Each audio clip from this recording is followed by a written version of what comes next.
And we are live. Welcome, everybody. What is going on? Welcome to Wacky Wednesday, Gangbang style with the FPVNoobtube. Welcome to Hump Day at Crystal's Crazy Corner. Whoop whoop. Woody whoop. Let's see. We have RC Fun Diversion, John, RDFPV Ryan, MD95 TSI. I don't know who that strange guy is. He just keeps following me all over the place. Do you blame him? What's up, Brian Dog? Mr. Crowley was in. Reaper. Night Train. Rubber Ducky. Cardoso Media. Thank you all for hanging out. So what has everybody been up to so far this week? We are halfway through. We are on the downhill slide to Friday.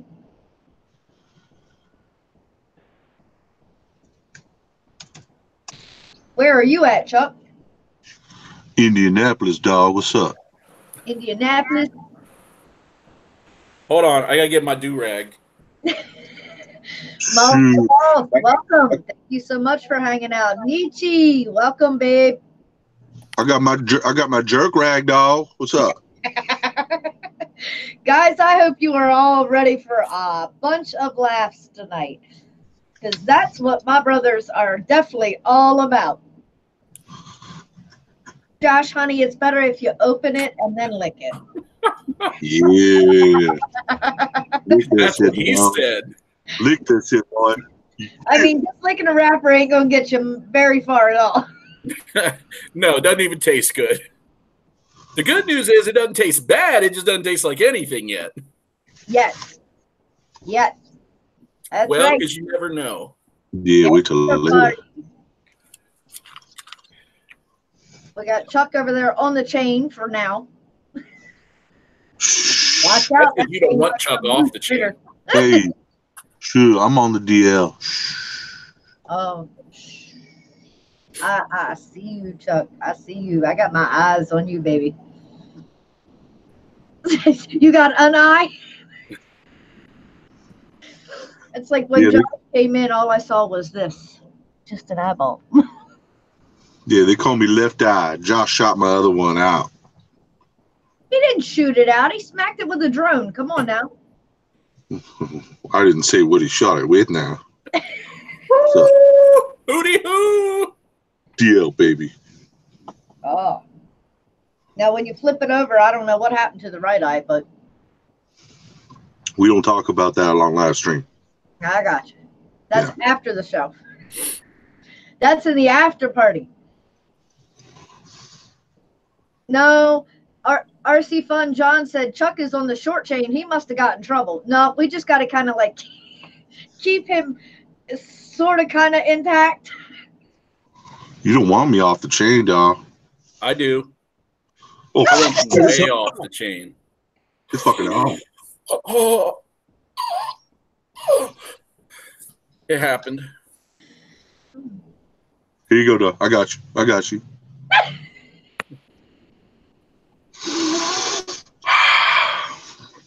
I'll give it a sniff too. That's what I'm talking about. Still good, dog. I'll use it later. You know what I'm saying? So what's going on good over there in your household, Crystal? Right now it is quiet, but hey, Wacky Wednesday, it only starts out quiet. By 9 o'clock, oh Lord, look out. That's when everybody comes off the chain. Ah, okay. Is that when shirts off after sundown starts?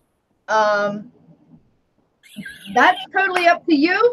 My shirt stays on because I might lose quite a few people. I'm just saying. RC Crazy, welcome, Eric. Yeah, that was definitely a TP for my bunghole moment, courtesy of Josh.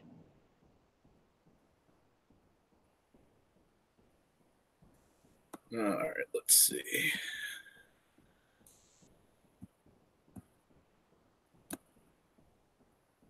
Chuck, can't hear you. Sorry, There you go. I was just spitting. Eric likes them hairy nipples, yo. Oh, the hairy nipples. Uh-huh. Well, Chris likes the nipple clamps. That MD 95 TSI. I told you all he was freaky. And I got the picture earlier to prove it. I want to see some of that really freaky stuff. Like, I want you to be walking around with a phone just in case something starts going down, and you can switch the camera and, you know, start capturing it, but don't let him know you're doing it, and just collect this stuff. And then, boom, montage out of nowhere, Chris doing crazy shit. That won't take me long to put together at all. Exactly. That would be like a weekly montage. Chris's crazy shit. Sounds like a great addition to Chris's Crazy Corner. And then he'll be back home and on. Chris be popping off at the popos, yo. I'm telling you, Chris likes them. Yeah, you, MD. Hey, Tiff, how are you? How's your week been going? Poor Tiff, she's got all the youngins at home, including RC Crazy. So she totally understands. Sup, girl? It would not take long at all to compile a crazy montage. I've thought about doing that same thing in my household just because, and it's not like it's non-stop stuff, but once in a while the kids come out of nowhere and just say something completely random, or something just random happens, and the only part that sucks is it happens so fast that I could never be prepared enough to grab it. Mm-hmm. Yep. Honey Lulu, welcome, my dear. Thank you so much for joining me. Plummet, Adam, what's up, baby? Plummet's always ready to grab it. Oh, you know it. Unlike Josh's slow ass. Cardoso Media, Kenny, Alvin, Earl RC, welcome, babe. Now, what kind of hiney shot is that? Come on now. You were on, and I got Chuck's ass shot earlier. I got mooned by Chris earlier. I mean, you're the only one that's left out. Do you really want that nudity strike on your channel?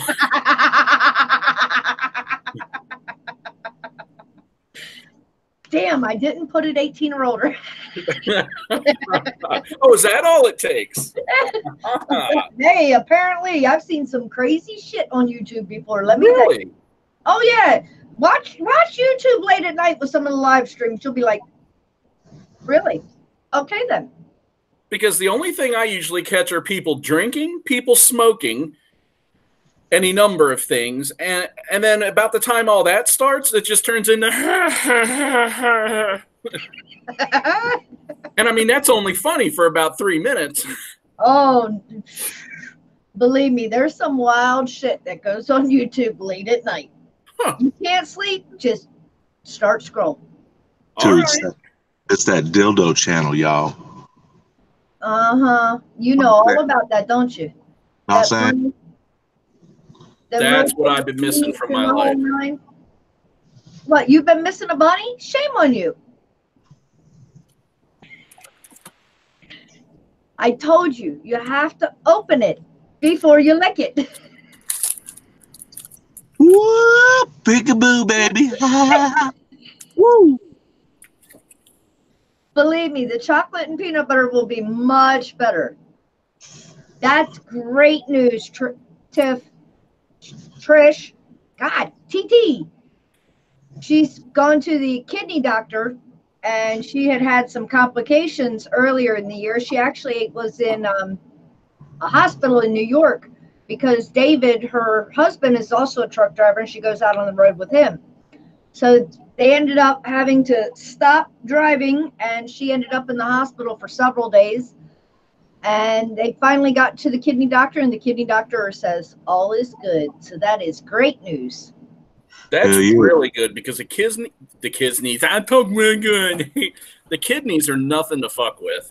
Nope. No, take care of them kidneys, y'all. Know what I'm saying? Got to. Keep them. Yeah. First. What's that look all about?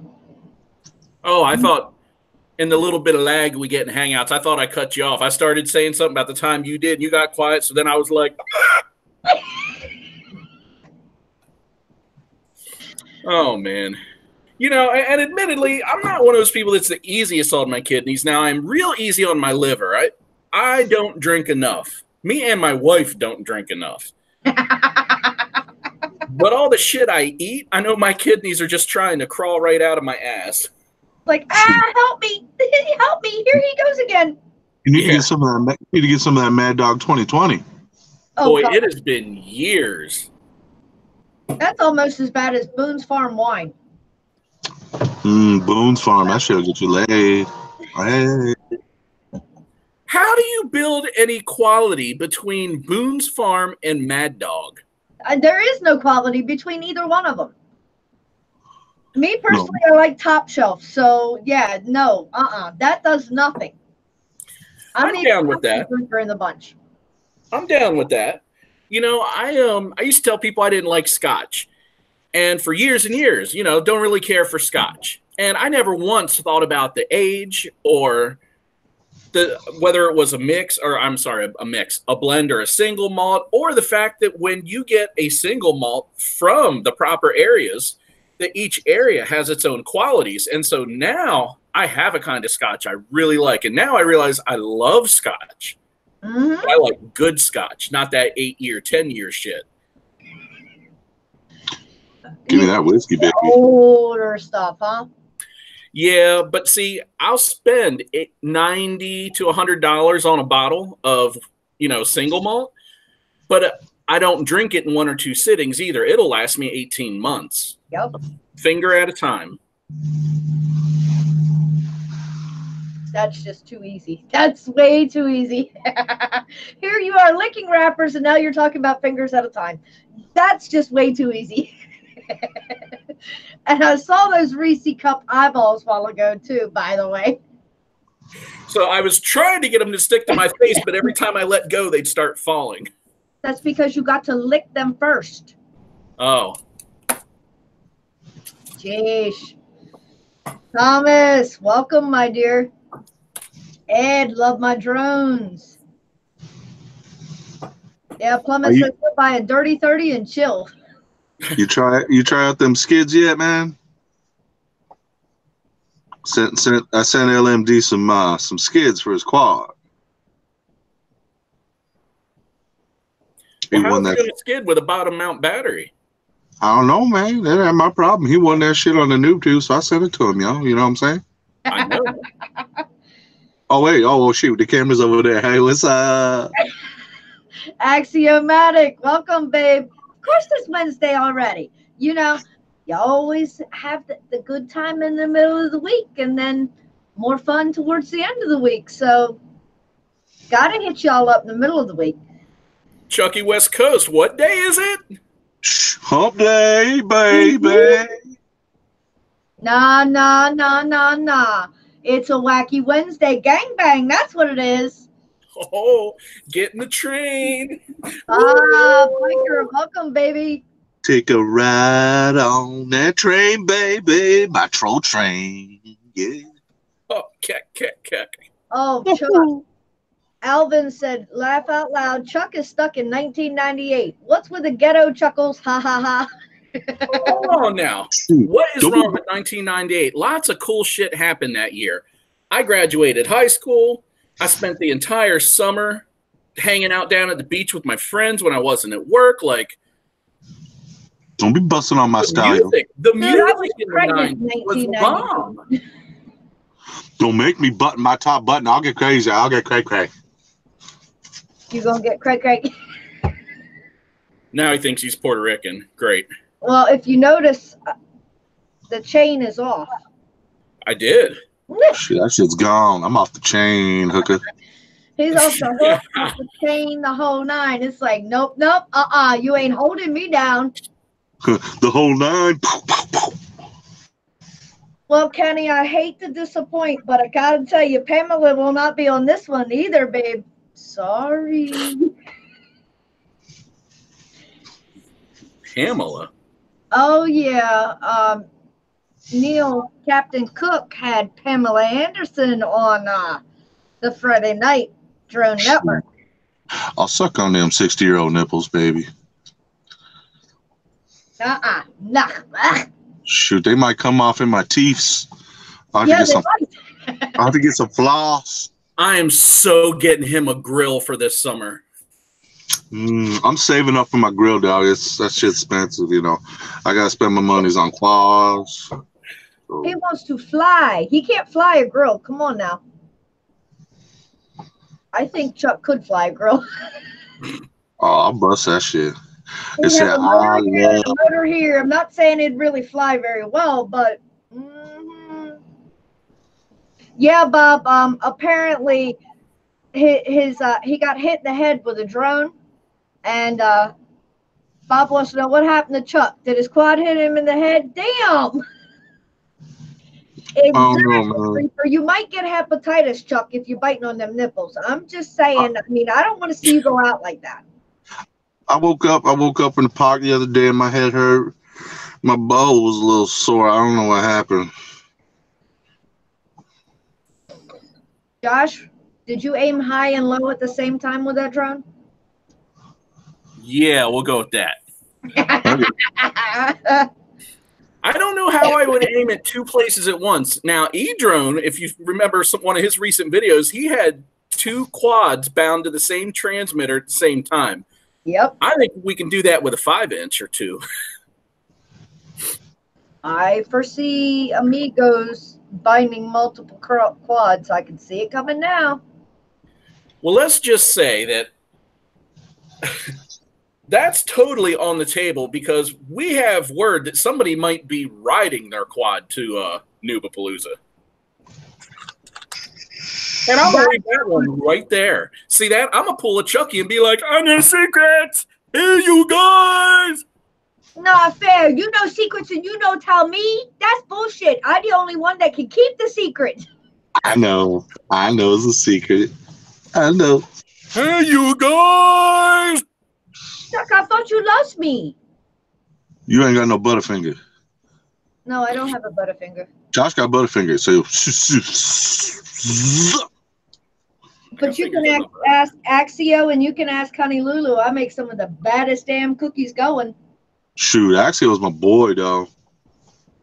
Axio knows all about my cookies.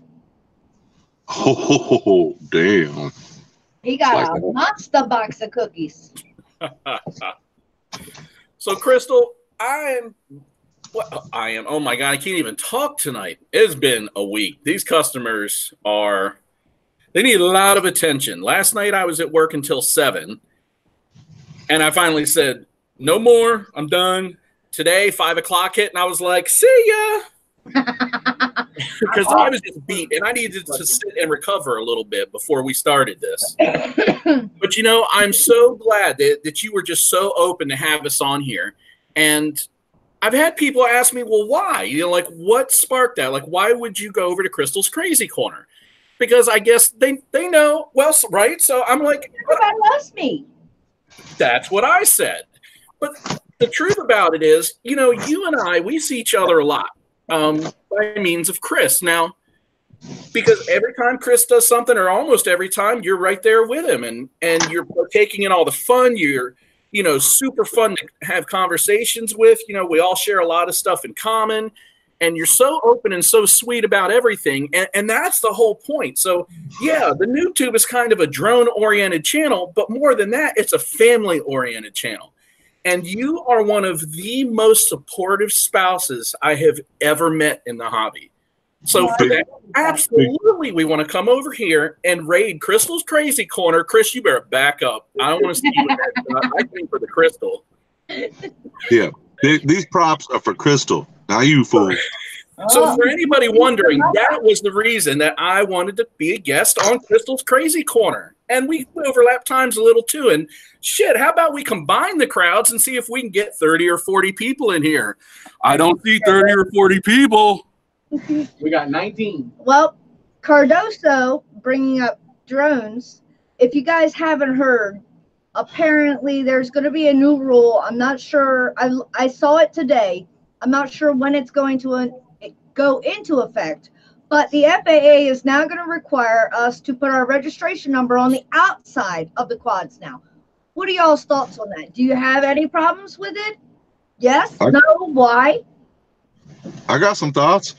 Oh shit.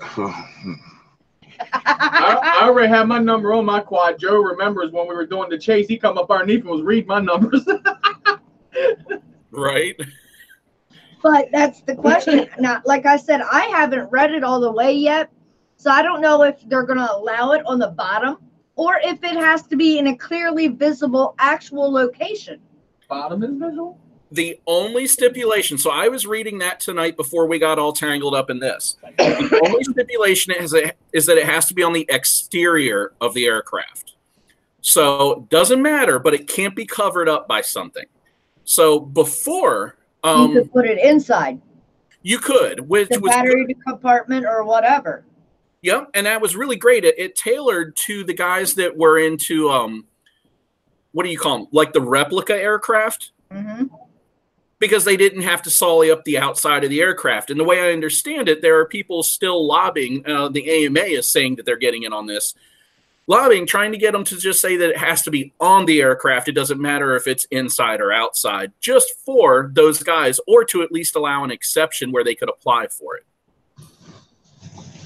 Gotcha. Welcome, babe. More bureaucracy. Oh, yeah. More red tape, more bureaucracy. Like Night Train said, good luck pulling that shit stand on my quads in the snow or in the rain. I mean, it is going to be a little difficult, but, Josh, I gotta let you know. According to these guys, Crystal is the queen of the drone community. According to Cardoso, according to numerous others, that has become my new nickname is Drone Queen.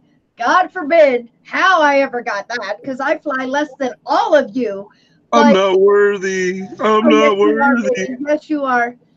It's just different having, all right, Chris flying. Rusty flying. It was almost one of those situations of if you can't beat them, join them. And you know how Chris is. You guys all know how MD is. Drones are his love. Drones are his life. That's his passion.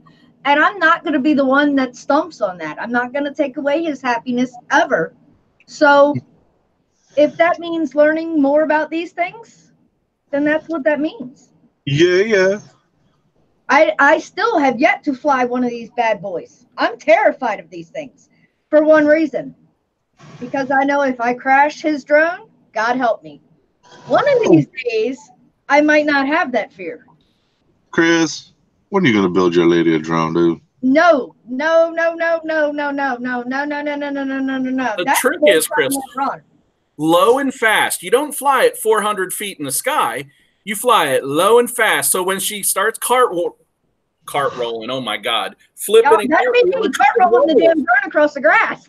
Yeah, that's definitely. I can see that coming, and I can see Chris's face. What the?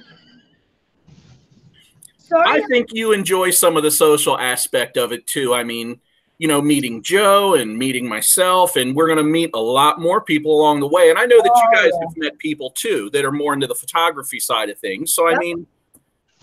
Well, it's like I always said, okay, drones are for everybody, period.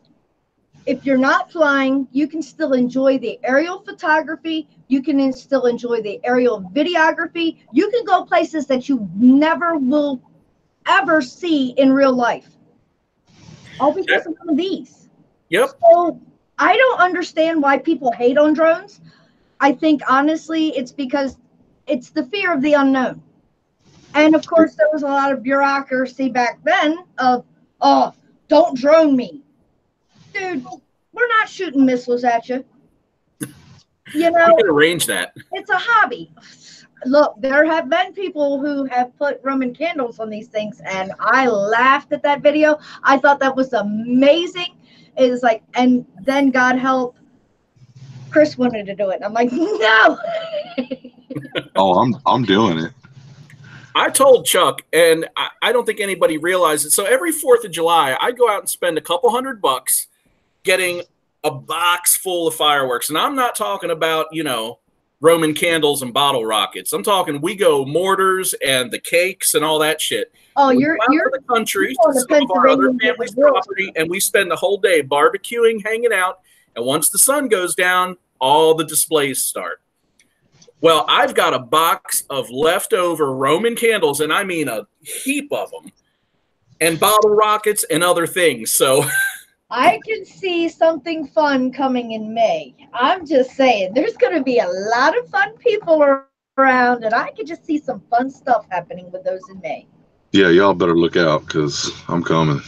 I could see the police being involved. Wouldn't be the first time.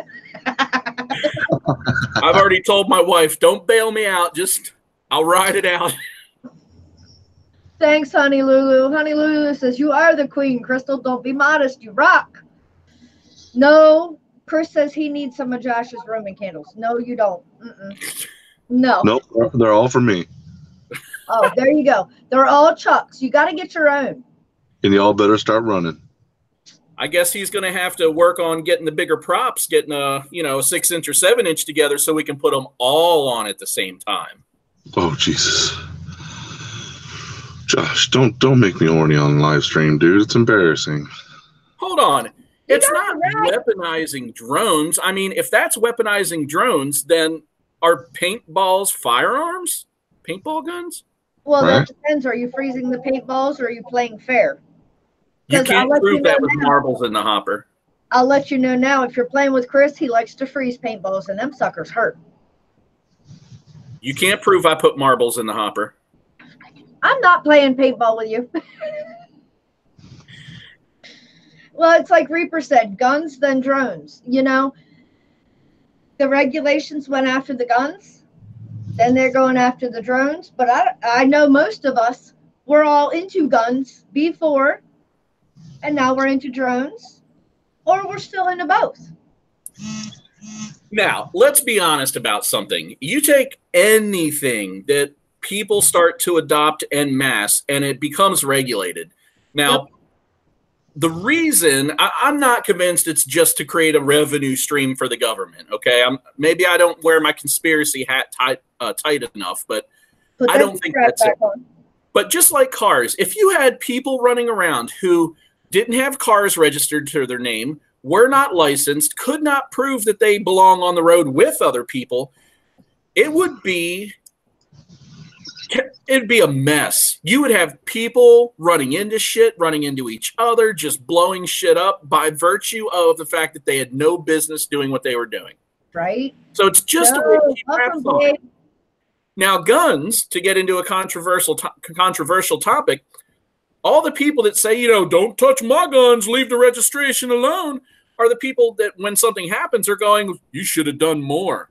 Well, it's the same idea, and there's really not any overreach. And we're not even going to talk about the slippery slide because, look, nobody for 100 years is going to come into this country and try to take our guns away. They're not using it as an index to come knocking door to door and take them.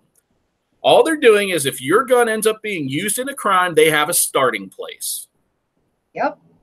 Okay, so these are going to be the same way. You're going to take a number, you're going to put it on your drone. And if you're not one of those asshats flying over top of planes, flying over top of bridges, flying over top of people, then what do you even have to worry about? Nothing. You have nothing to sweat at all. As long as you're not, okay, the thing that got me, right, when there was the exemption for hobbyists, okay, we all still followed the guidelines. Did we not? Once that exemption went away, now they call it a rule or a law. That's when everybody got their feathers ruffled. And I'm like, what the hell is the difference? It's the same shit we're already doing.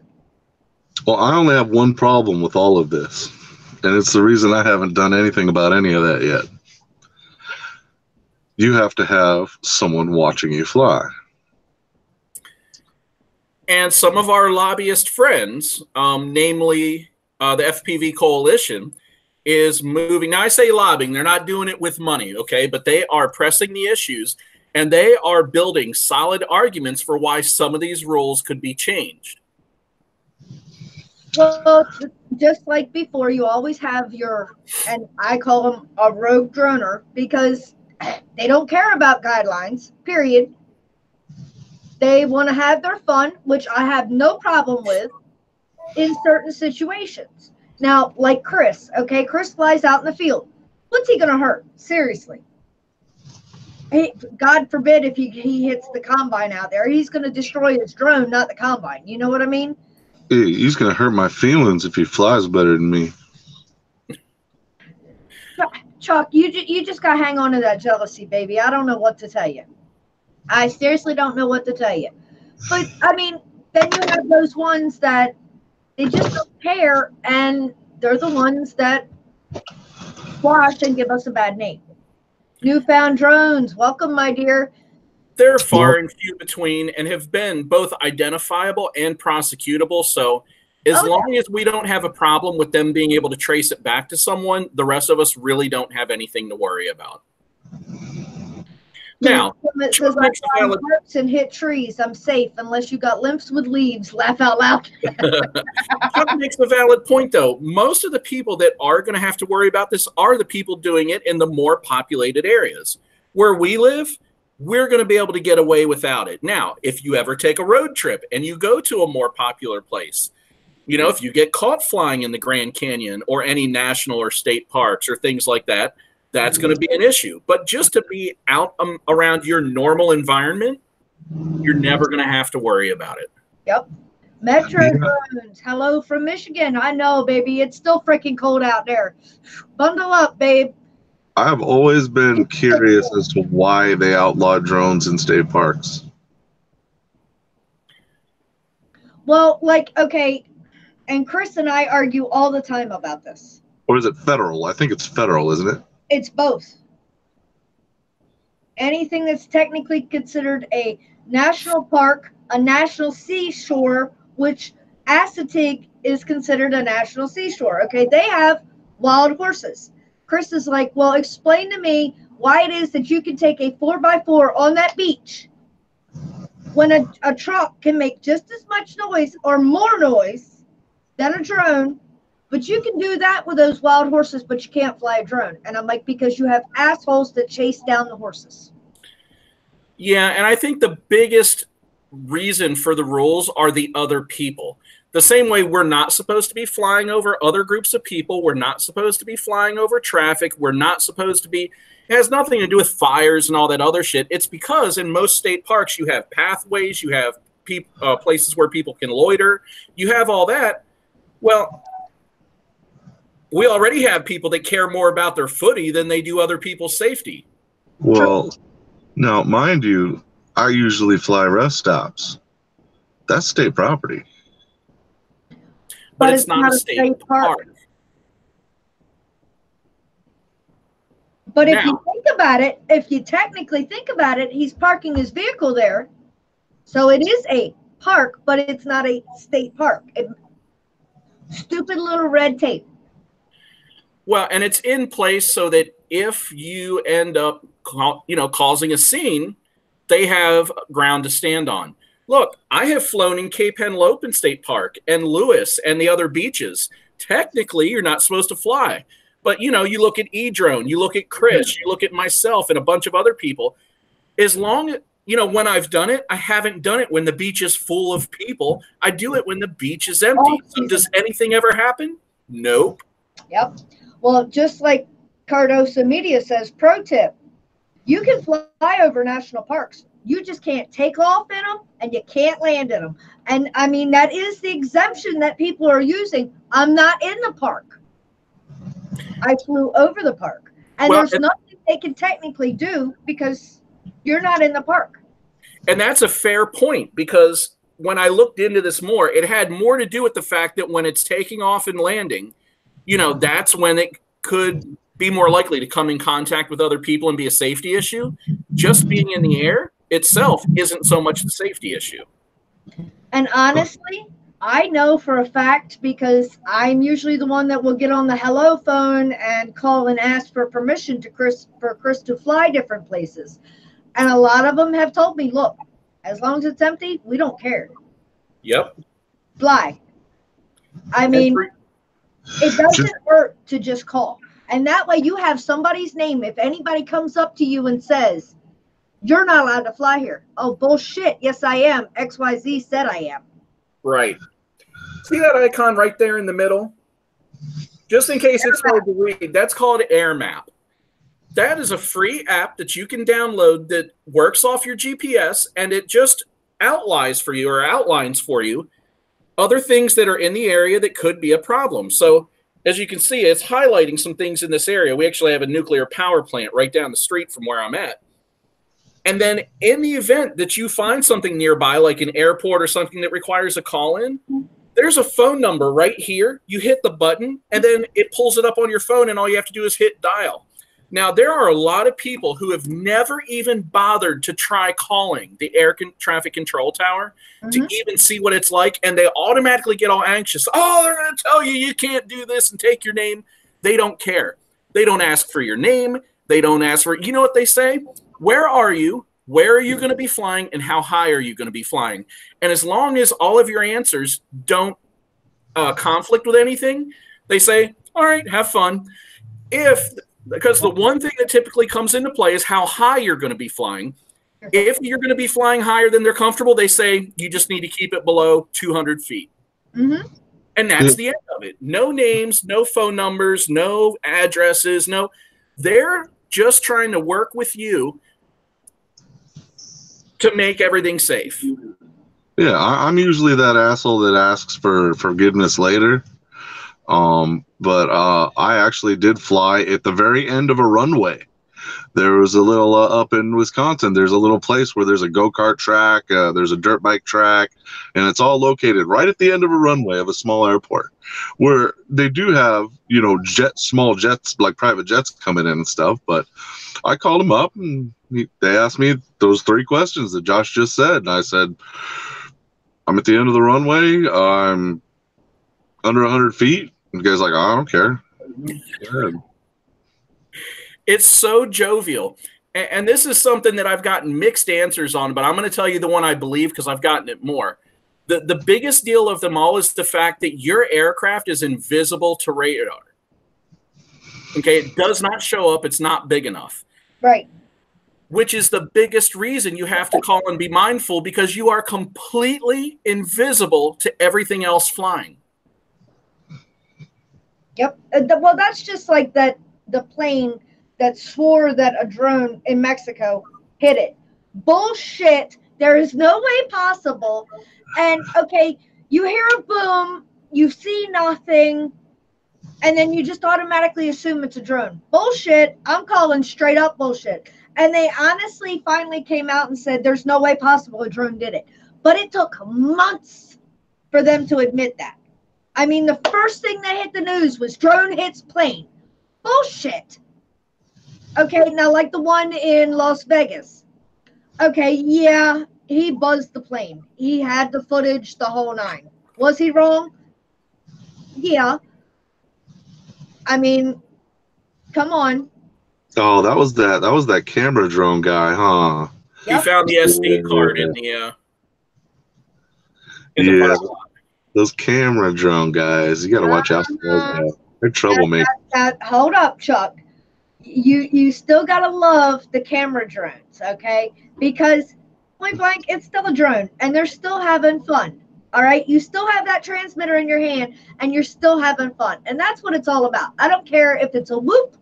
I don't care if it's a camera drone. I don't care if it's toy grade. I don't care if it's a race drone. I don't care. As long as you're having fun with your hobby, that's all that matters. I can hate all I want. It's because I can't afford one yet. You know, on that note, because somebody told me, I think it was Eric told me about this coming. There is a Z or a shit, I should look it up before I even try talking about it. There's a new camera drone that was just released that's supposed to be, for what it costs, an excellent camera drone.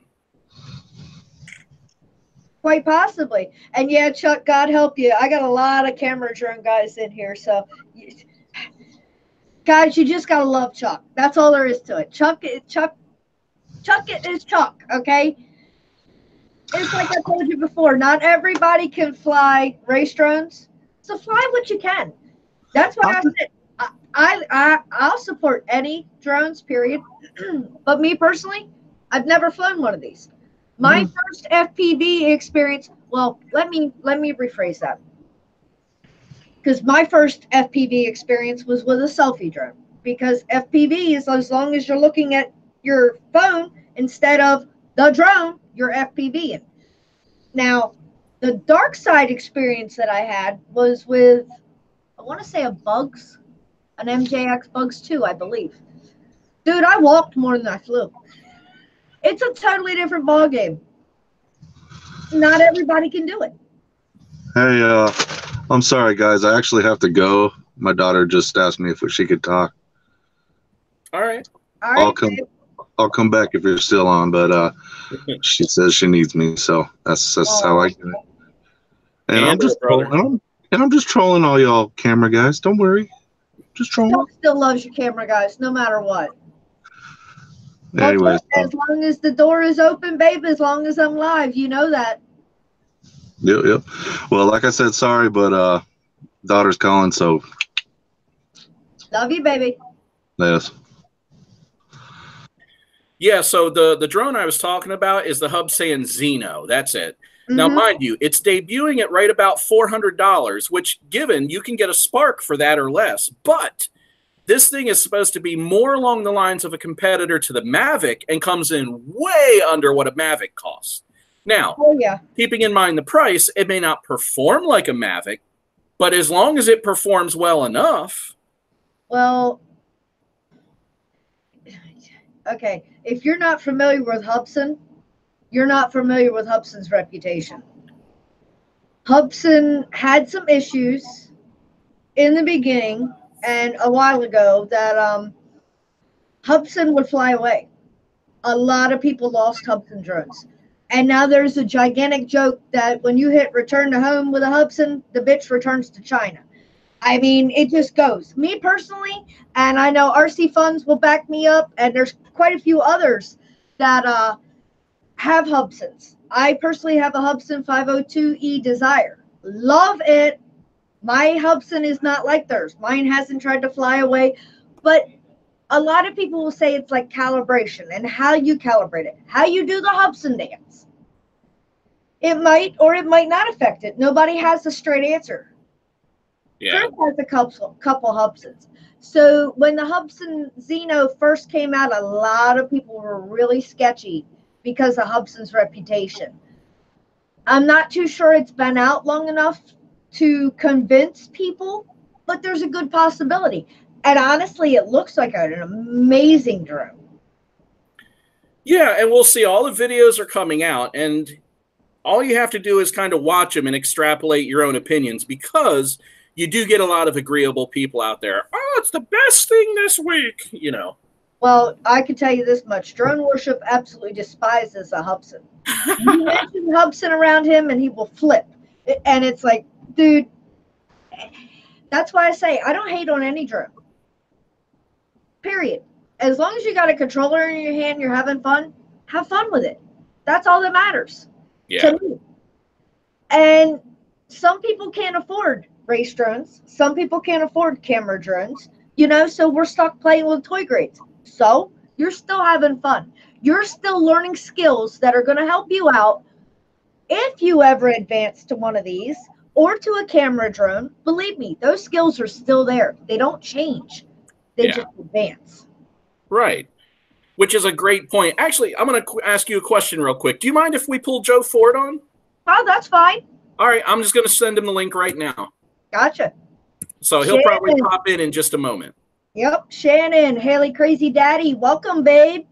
Let me see. No, that's why I love your point about the drones. You know, when you say just fly what you can, look, not everybody's cut out for everything. It's like people that try ice skating and then they finally figure out, you know what? This hurts my ass a lot more than it's fun. It's not for me. Right? But you know what? Even if you can't do the racing drones, get a whoop. And if you're not into the whoops, get a camera drone. It's just enjoy it, because it's all about the perspective. That is the number one thing that all of us thoroughly enjoy, are the things that you'll never see standing on the ground. Lily, welcome, baby. All right, you remember. Your head's cut off again. So you remember when I first met with Josh, right? I asked him, I said, I pulled my Inspire out, and he's like, look at that monster. I hand him the stick with it, right? This guy is over there literally like going over to the trees. He lets go of the stick. He goes, Check that out. And, you know, I can't help it. Like, I'm a person that does not need a fucking camera drone because the first thing I want to do is try to put it through a gap. And it's just not equipped for that. And so as I'm flying this, I can see Chris like, oh, no, just go high, stay high. He goes right near it, right under the tree, and just misses the tree. I'm like, a little bit higher, maybe. And he did. And then I realized what I was doing, and I was like, oh, you stupid moron. Just don't break his shit. No, I wouldn't have cared. They make parts every day. Yeah, but that's the attitude I have for my equipment. I will let anybody fly my stuff. Me too. But I don't assume that other people are just willing to let everything go out the ball of fire. Phantom, so David, good luck. I'm not that bad.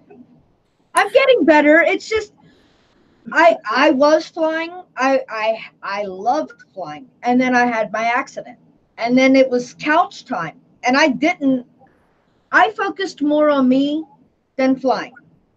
So I quit flying for a good year and a half. And of course, Chris just went, whoa, progress constantly. And I'm like, and I told Rusty, I said, if I ever get back on the sticks, I'm going to suck. And he's like, nah. Well, yeah. I lost some because of not using it. But yeah, some things you don't forget. No, but those camera drones are typically so much more docile to fly and so user friendly that it shouldn't be an issue. I'm deaf. I'm deaf. I got no sound. Right. Joe, welcome, Dave. Wait for it. Nope, don't know. Please welcome Joseph Ford, Joe, to the stream. Hi. So look, I think this warrants an explanation, and it's kind of been unspoken to this point, but I'll give you guys a little history. We got lots of who's Joe Ford in the chat about the time I said, hey, do you mind if Joe comes on? Nobody. And honestly, Joe, and I'm going to apologize for this, and I'm going to explain why, and just hear me all the way out. So the first thing is, Joe and I go way back. We met probably about 12 years ago. All right. That sounds about right, yeah. And we met at work. I had gotten hired at a place that he worked. We were both in an IT department together. I learned a lot of things from Joe, so... And almost immediately, we butted heads like siblings. You know, we'd be out there having a blast 1 second and calling each other assholes the next. And then, you know, I'm so sorry, give me a hug. Let's drink more beer. You know. Yeah, he did that. It's one of those truly genuine relationships. And anybody who really appreciates relationships will know exactly what I'm talking about. Your friends aren't the people that are always fun and nice and everything else. Your friends are the ones that no matter what kind of bullshit you either do to them or pull them into, you can't get rid of them. It's true. I actually, the funny part you're talking about that, I remember as at one time you had just started there. I was so pissed at somebody one time. And I'm like, F them, let them figure it out their damn self. And of course, you being the good employee that you were like, I think we got a problem because Joe's not going to do what he's supposed to do. And you voiced the concern like you should have. And then, of course, it got back to me, and I was pissed. I was like, all right, look, you know I was pissed. You know I would never not do my job. I remember having that conversation, like, I will always do my job. And then you were like, yeah, you were kind of pissed off at the time. Maybe I should have done that. I was like, we're good? We're like, yeah, we're good. Okay, cool. That's it. Yep. Exactly. We talk about it. We're adults. Yep, exactly. Except when we're not being adults. Hey, Jerry, you remember seeing them numbers about 40, 50 mile behind? Yeah. I was going to buy you parts, man. I was just like, I'm buying. So, Chuck and I, you know, for anybody who's not aware, the FPVNoobtube was really kicked off by Icky and Chuck. Now, we all know Icky's been going through a lot of things the last little while, and he's finally kind of getting back into it, but he's more doing his own thing, you know, which is good. That's what makes him happy. Chuck and I were lucky enough that Icky, when we said we wanted to try to do something with the NoobTube, Icky was like, absolutely, I hope you guys do something with it, you know? And so we're trying. Well, very shortly did Chuck and I start heading down that path.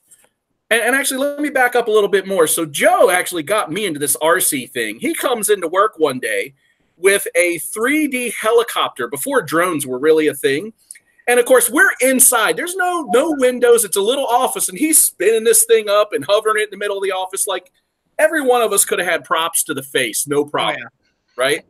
Because Joe had been doing this all of 10 minutes. Well, that's what started me down the toy drones and everything else. Well, I ended up at a new job. Still stayed in touch with Joe once in a while because that's how I am with my friends, unfortunately. I get wrapped up in life, and I'm not every day with my friends like I should be. Yeah, me too. Yeah. Right. So Joe's like, wait, you're into these drones? And so all of a sudden, Joe's like, right back in the mix, man. So with all this going on, about the time Chuck and I started pushing some of the giveaways and trying to get more interactivity with you guys, with the viewers, Joe just jumped right in and started donating things. So the unspoken thing is that there's now a trio of us who are completely enthralled in this FPVNoobtube thing. And Joe, I never gave it a thought until tonight when I was like, you know what? It's time we make this official. And we just start including you on everything that's going on as the courtesy. Oh, because it's been a pretty solid three-way thing. I like three-ways. Hey, now hold on. Wait, that was out loud, wasn't it? And what you guys don't realize is somewhere in this mix is when Chris and Josh met up. True. And funny thing is Joe literally works probably 10 minutes away from where we live and lives about a half hour away. So when Josh introduced us to Joe, I was like, hold up, dude, you work where? And you fly where? And why the hell haven't we seen you before? Because I'm a ninja. You are. He's like a little sneak in the night. You never know where you're going to see Joe. And like RC Fun said, he saw Joe before. It was last week. You had no shirt on. It happens. It does happen occasionally. For the last month solid, Joe has been a staple on the FPVNoobtube live streams, either hump days and or gangbangs, unless he has something going on at work. And half the time he's sitting there doing work and he's still on the stream. So I've been known to faux a phone issue in order to be on a YouTube channel while patching servers. So it's happened before. Yes, exactly. Now, is that double fisting or is that just multitasking? Don't we all double fist? I mean, let's be real. I mean, hey. You're saying you like the three-ways, but I'm sorry, this has turned more into a gangbang than a three-way because you got to include Chris and I. I agree. I mean, you know, I expected to see Chris parked right behind you, and of course Chuck was supposed to be here, and he'll be back. So, it's all good. I like it. Wait, what am I doing here? I'm trying to get back. This is my number one favorite thing about this hobby too. Is the social, the friendliness, the together factor. It is my number one favorite thing. How many times do we go out and I'm like, yeah, I charged all my packs. We're going to rip all the shit today. And, 4 hours later, I'm like, yeah, I burned 4. Yeah. Because I'm doing this. Yeah. Done that too. Honestly, it was these guys in chat and the Drone Network that actually pushed me into starting a channel.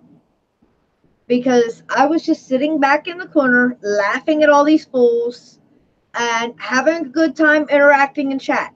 Next thing you know, I became the in-house moderator for the Drone Network. And then it was, when are you going to start your own channel? And I'm like, what the hell am I going to do? And they're like, oh, you're the Queen Drone Widow. And I'm like, no, I'm not. The Drone Widow. The Drone Widow. No, I'm not. That's the title you want. It happens. Honestly, guys, it happens. It happens a lot. You'll hear different people that will complain. Yeah, my husband does nothing but his hobby. Actually, RC Fun Division is apparently asking me about work. WSUS patches? No, I use Big Fix and SCCM. So, there. Later, Flying Trucker. Thanks for joining me, babe. Flying Trucker? Isn't that Chuck? He is actually a truck driver who has a Phantom, and he will fly the Phantom in different areas. He has been taking me on a tour of the U.S. via dronography. That's awesome. Is that a word? Of course. Drone videography, dronography. You run it all together. Okay. See, technically, see, if you want to get technical, all drones are camera drones, because otherwise they would be third person. They wouldn't be FPV. So when people start arguing, they're all camera drones because they all have cameras. They're all camera drones. Just some of them are more loaded down than others. True. Yep. You got a point there. Head dog, what's up, babe? And it was all of them do HD now. So technically they're all high definition drones too. Josh, the back of Josh's head has never looked sexier. Is this a camera drone? Yes. Are you sure? Because it doesn't have a gimbal. No, but it's got 2 cameras. It's a double camera drone. Do they both count? Yes. Twice. Huh. I never considered this a camera drone. If you can record, it's a camera drone. He couldn't afford a camera drone, so when he comes back, we have to educate him. Yes. I can't afford one either, but that's because I'm lazy. You can't afford one because you got a bike habit as well. I've got more habits than habits have habits. Yeah, guys, we got 2 bills right now. We have Newfound Drone Productions and Metro Drones are both billed. Oh, wow.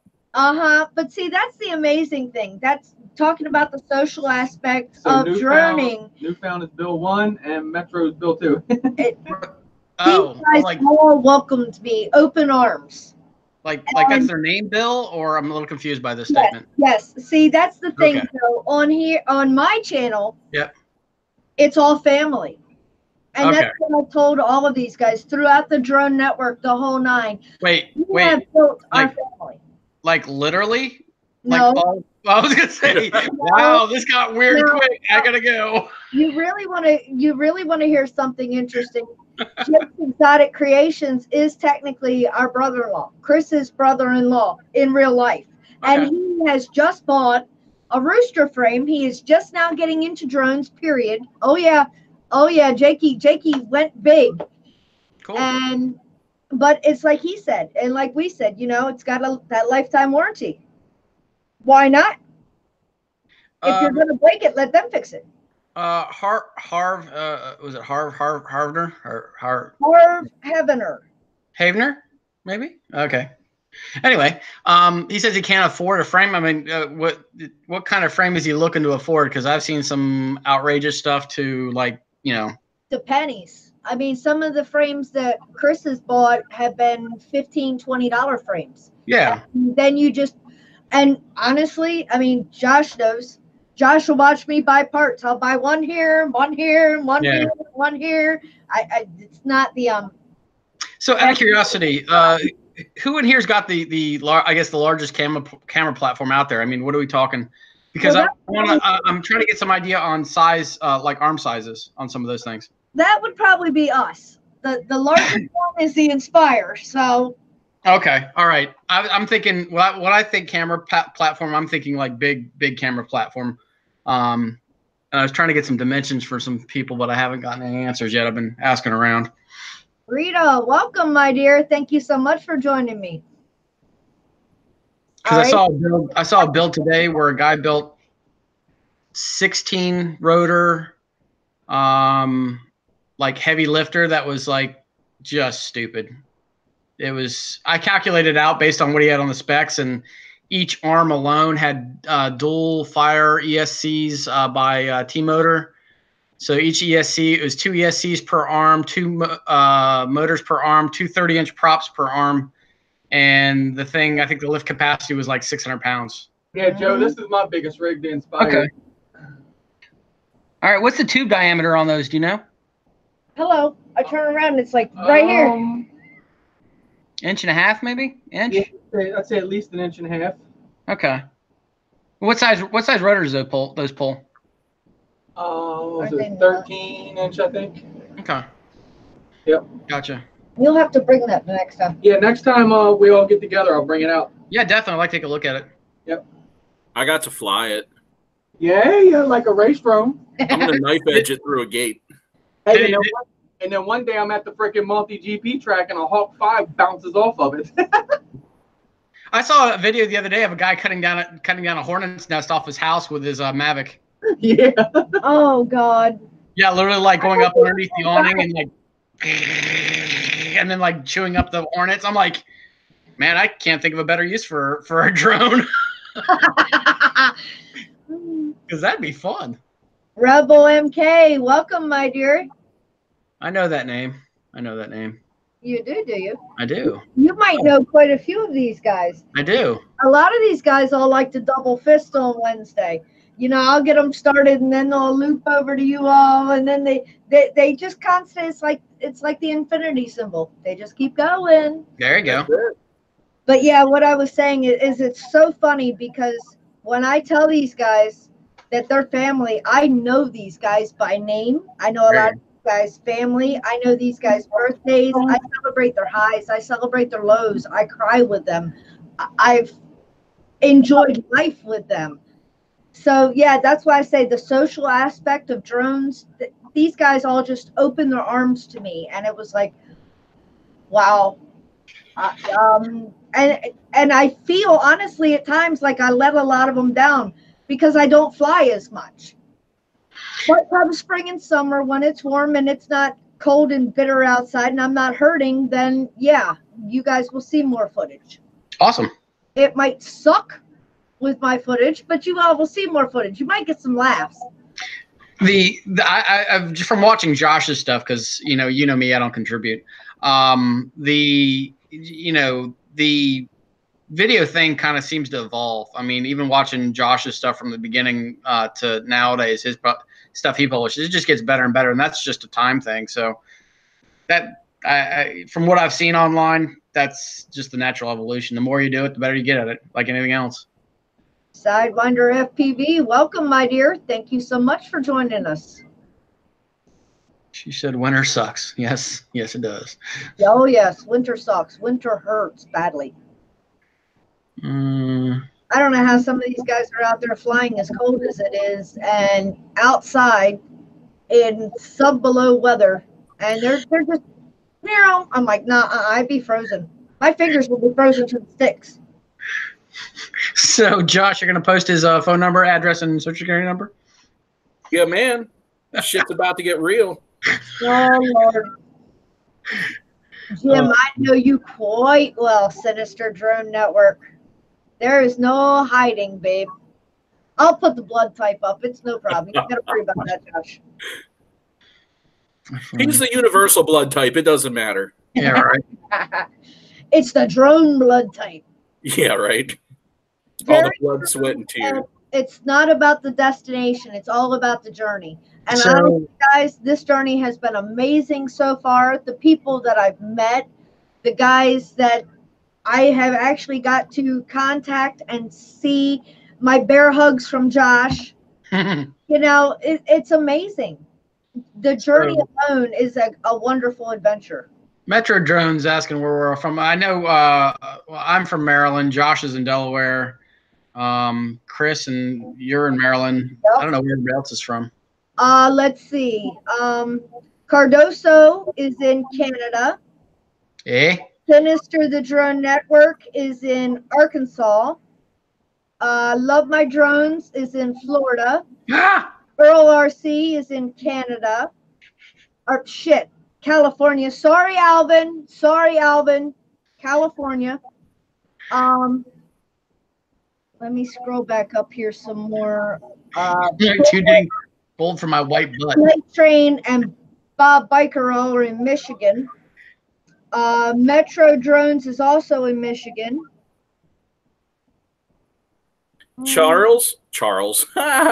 Chuck's in Indianapolis. He's between Chicago, Milwaukee, and Indianapolis typically. Yep. Quite a few Adam Plummet and Mike Night Train are between Saginaw and Midland, Michigan. Hey, there's a question out there for you, Josh, from RC Fun Divisions. Yeah, I was trying not to break up the conversation too fast, but so to answer your question, I don't have to fly every day. If I have my way, I will fly most days. Now, if I'm not feeling it, I won't fly. If I'm feeling a little frustrated, I will make a point to go fly a pack just to see if it loosens me up a little. And you know what? It may not be the most flippy, floppy, challenging stuff. I have sometimes thrown a pack on there and just flown. just nice and easy. 15 minutes later changes my mood. But if you were to watch my channel, there was a time, you could probably watch the last year or so and see leaps and bounds of improvement in my flying. And that's because a year ago, I made a challenge to myself, and I made it publicly, to fly a minimum of 5 packs a day. So I flew up chain smoking. I flew when it was raining. I flew when it was nighttime. I flew when it was snowing. I flew when I was driving 6 hours to get home, and I would stop and fly 3 or 4 or 5 packs around a rest stop and then get on the road again. And I did that just to build the stick time. So do I have to? No. Would I like to? Absolutely. Says the man who just got in 3 packs the other night while he was making dinner. Now, tell me you didn't burn dinner. Nope. That's what's important. So dinner was broccoli soup. So what I did was I cut up the broccoli, the carrots, all that other stuff, and I got it all prepped. And the sun came out, the wind stopped blowing. So I ran out, ran my 3 packs, and then went in and started the soup. And an hour later I was done and the good weather was gone. So Yep. I'm coming to Josh's house for dinner. Metro, honey, I remember all that because it's all family, like I told you, babe. Yeah. Once I know where somebody is, that's ball game. I know where you are. It all fits. I barely remember my own name. We got you, Joe. We'll keep you straight. If I Do I get a name tag? I can keep you straight. Do I get a name tag? I'd like a name tag. No, I don't have any name tags yet. I'll bring one to the next one. The next meetup, you'll have a name tag. I promise, babe. Watch, it's going to say something like butt liquor. Nah. Well, let's see. What did we nickname Chuck the other day? Rivet Rider. Rivet Rider? Yeah, he was talking about the frog and what he wanted to do with the frog. So Rivet, got it. Yeah, Rivet. I was gonna say, because rivet, being back to bicycles, riding on the rivet is an old term for putting the power down, where you ride on the front of the saddle when the saddles had rivets on the front of them. That's why I kind of went, Chuck on a bicycle? I don't see that. Not R-I-V-E-T, R-I-B-B-E-T. Ribbit, Yeah. ribbit. I have 6 quad packs. What? So, Rebel, I am both proud and ashamed to admit that I'm running about 25 battery packs right now. Oh, yeah, this man, dude, the amount of batteries he brings with him to a meetup is insane. He's got a problem. Days. Now, look, here's the thing, though, right? So you go out to fly. You want to get better. How are you ever going to get better when you can only fly 2 packs at a time, right? Mind you, you also have to plan for once in a while you are going to crash and completely destroy a battery. Sometimes you're going to be caught up in it and you are going to run a battery all the way down.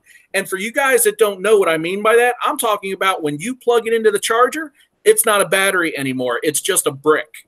Mm-hmm. Well, you have to be prepared for that stuff. And then what tops it off, when I go out with other people who haven't always had the most, I have an open battery policy. You are more than welcome to run any of my packs, but they have to make it back into my bag. Yes. So MD95 says, and Joe brings props for days. I said, yeah, I got mad props. Look, do you see the shitstorm I just started? Everybody's going, holy fucking shit. Yeah, I know. But here's the secret, guys. I have not paid full price for a single battery. Now, when I say full price, keep your eye out. For you guys that aren't aware, CNHL is running their mega sale starting this Saturday. That means they are going to be offering dirt cheap packs. Don't go there and buy 1 or 2. If you can swing it, buy 7 or 8 or 9 or 10. And look, you don't have to put all 10 into circulation in your bag. You can leave some, put them in the refrigerator, and leave them there for 6 months, right? I have battery packs right now, 7 or 8 of them that I haven't even broken open yet. You got to jump on the deals when they're there. I try to have what I call a slush fund. All you guys who know me and who we've been out have heard me talk about this. I try to keep like $100 sitting around that I'm not doing anything with, so that when I see a pack, I can jump on it. So all the CNHL packs I have, I got for like $10 per pack shipped. Okay. Now, here lately, I've been on an Ovonic kick. Ovonic's regular price packs are less than $16 shipped off of Amazon. You don't have to spend a ton on batteries if you play your cards right. Yep. Oh, by the way, Josh, challenge accepted by Plummet. Rip Withrow's pack and not make it back. Laugh out loud. Just joking. If it doesn't make its way back into my bag, you better kill it on the way back to the landing pad. We will chase you down. No. With my quad. Yeah, right? Plummet might enjoy that. You know, it's like he said earlier, he was the one who, if you guys hadn't seen it, make sure you check it out. Poor this little squirrel. Plummet flies in like local little parks. And this little squirrel's sitting there, and Plummet is literally orbiting the squirrel. And the squirrel's like, check him out. What are you doing? Leave me to have alone. But he honestly did not move. He was just checking out the drone. The drone was checking out him. It's an amazing video. So make sure you go check that out. Hey, Josh, who's having that sale again? CNHL. ChinaHobbyline.com. Oh, I think I've seen them. Yeah, okay. I wonder if they have big packs. They do. They have 4S, 5S, and 6S of varying C ratings. Mm-hmm. And Okay. look, I'm going to tell you, you're not going to beat them for price when they're on sale. Now, I won't spend the full $20 on a CNHL pack because I don't feel like they're worth $20 anymore. But Gotcha. $10, $12 a pack for a 4S, shit, I will fly the hell out of that. That's right. That's right. Adam says, that squirrel's my boy. Anytime I fly there, I look for it.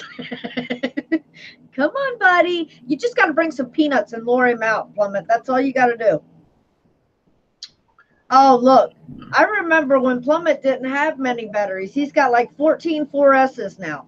See? One at a time. Like, if that's all you can swing, do it. But if you can do more, especially when the sales are on, do more. Yeah. Oh, what am I looking for here?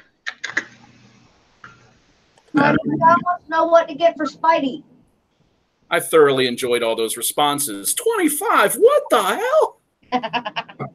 And I think that's a modest amount, just saying.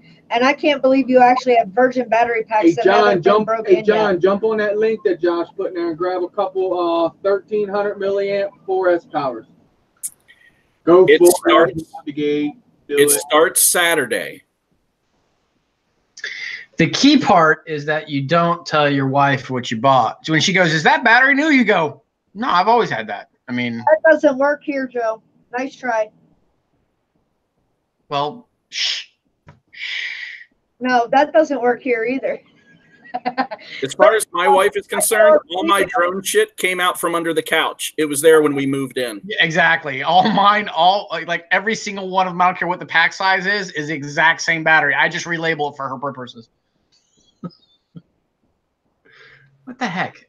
8,000 million? They have a, oh, okay, let's see. But That's see, a lot. the bad thing is, Joe, Yeah. I'm usually the one surprising Chris, and he doesn't even know half the time what's being sent here. He's like, where the hell did this come from? I'm like, well, the drone fairy dropped it off. Honey, I have no idea what you're talking about. That's just the one I go with. I don't know. And honestly, I've screwed up and bought some wrong parts in the past, and I'm like, damn it. He's like, well, all you had to do was ask. And I'm like, well, if I asked you, then the surprise is gone. Actually, even their bigger battery packs aren't that bad. No. They're And eight. even at full price, they're really not bad. But if you wait till they're on sale, it's a super deal. Well, they got some 8,000 milliamp 6S's for 123 even on regular price. Like I said, wait till Saturday. Gotcha. Okay. Now, not all their batteries go on sale. So what it is, people don't realize this. The LiPo batteries kind of have a shelf life. They're not good forever. So about the time their stuff starts to get a little bit old, they start liquidating it for next to nothing.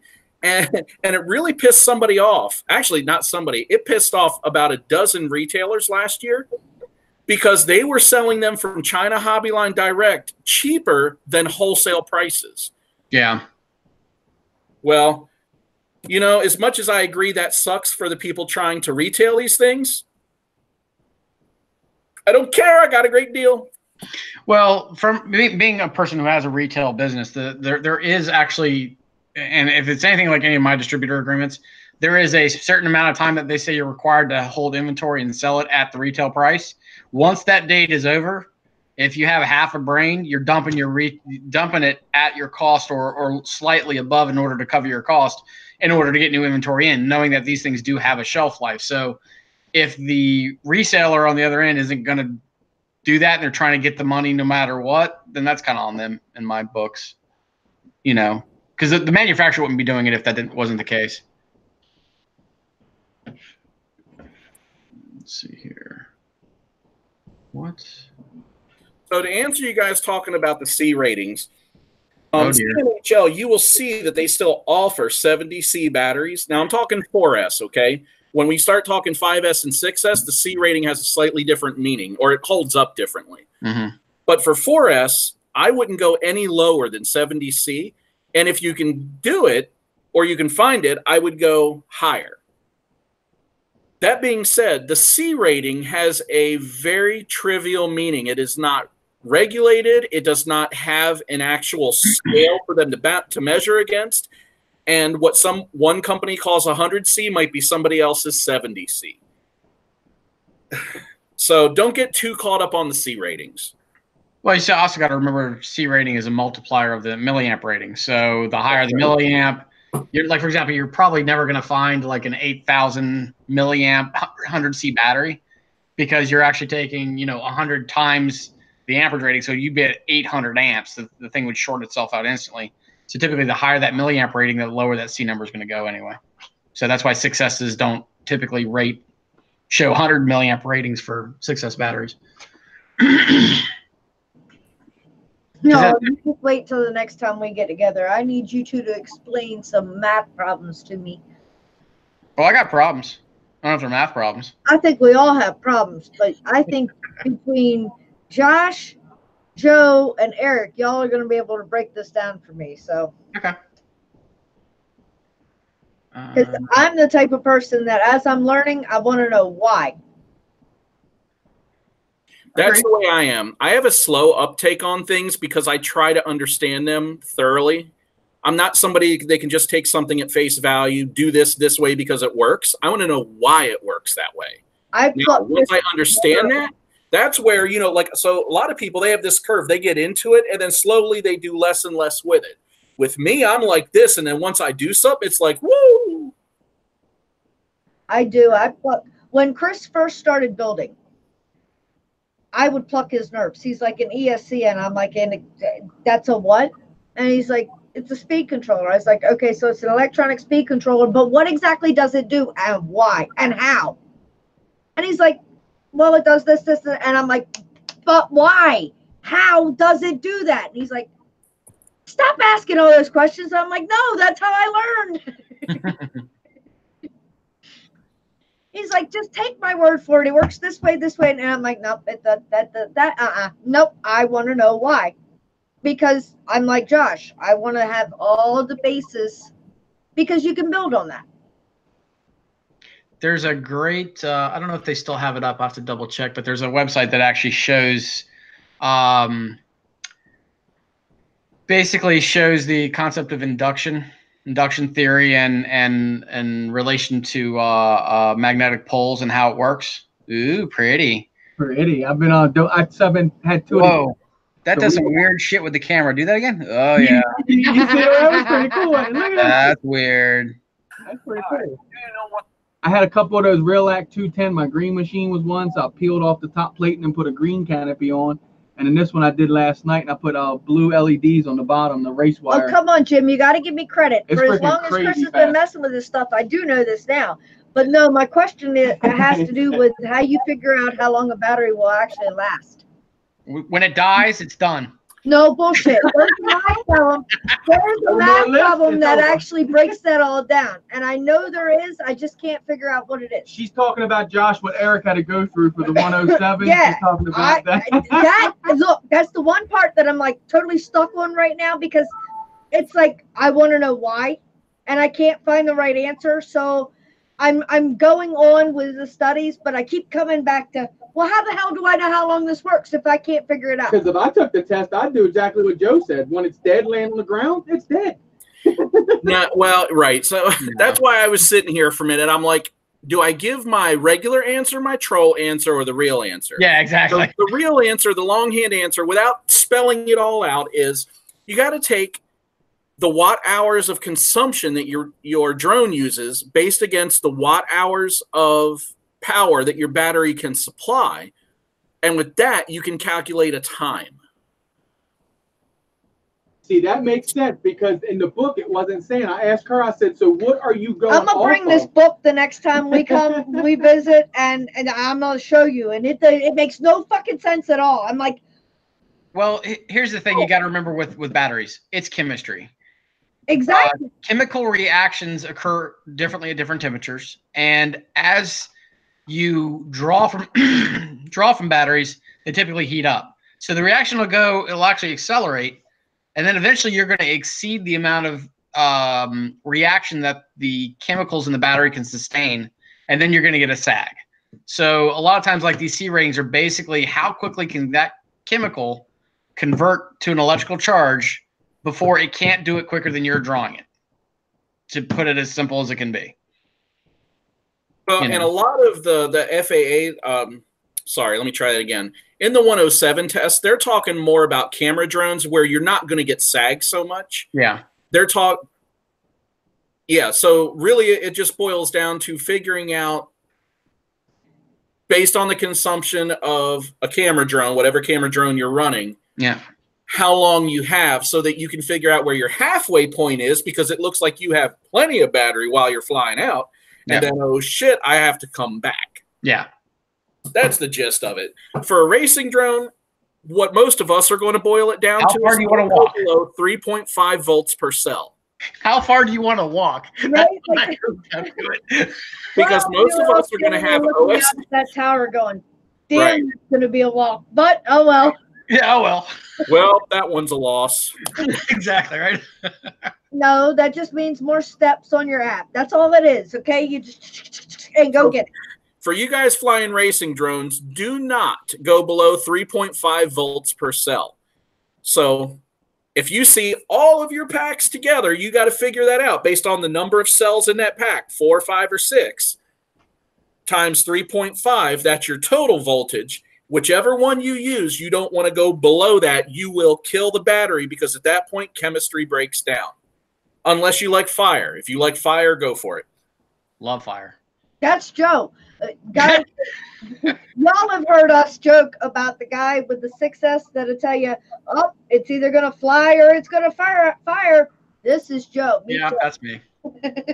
Yeah. I yell fire in the hole every time I turn my copter on, all my 6Ss, because it's either going to catch on fire or it's going to fly like a bat out of hell. There's kind of no in between. Well, everyone I've seen you had has flown like a bat out of hell. None of them have caught on fire yet. Oh, I've got photos. I've got pictures. Trust me. I've seriously fried ESCs. Trust me. Oh, I'm sure. Oh, I'm sure. Oh, there it is. I was like, oh, crap. Where's my phone? My safety net is away from my sight. I think I'm going to have a panic attack. Oh, my umbilical cord. Yeah, exactly. Panic attack. I've never had one of those, though, so I don't want to know what they're like. Chuck had to take a call. His daughter needed him, so he is handling whatever's going on, and he will most likely be back. Yep. Man.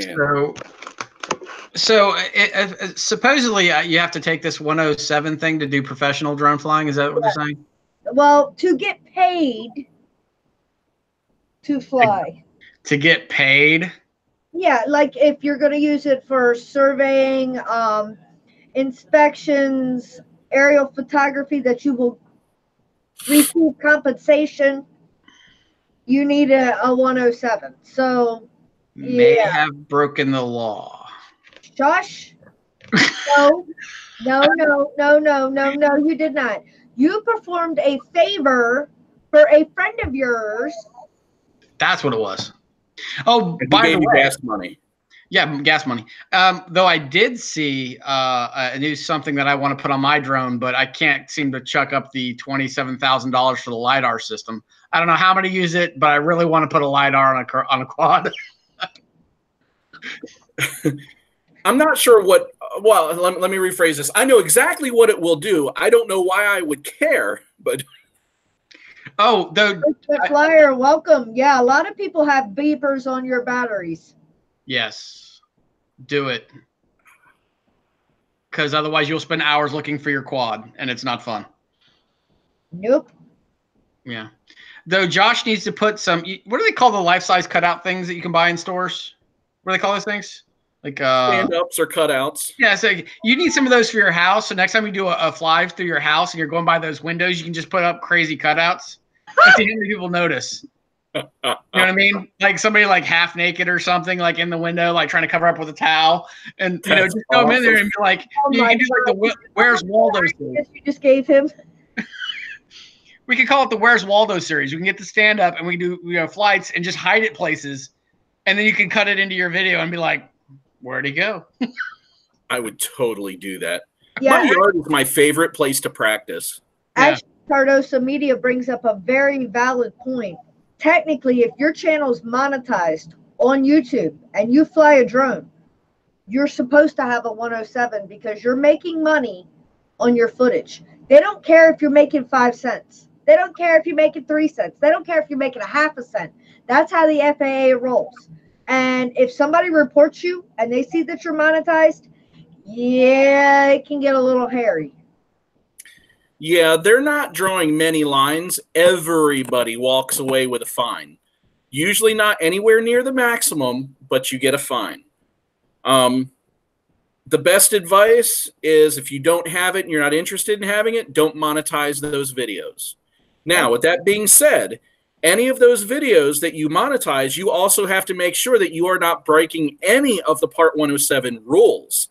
As a hobbyist, you can pretty much do any fucking thing you want except fly over 400 feet at any time of the day you want. As a Part 107, there's a lot of things you can't do. Yeah. Oh, yeah. So I've been reading up on mine. I've been taking the practice tests. Won't be too long before I'm pulling an E-drone and going in for my test. And it's just to dot my I's and cross my T's because I personally have no interest in making an income with it. But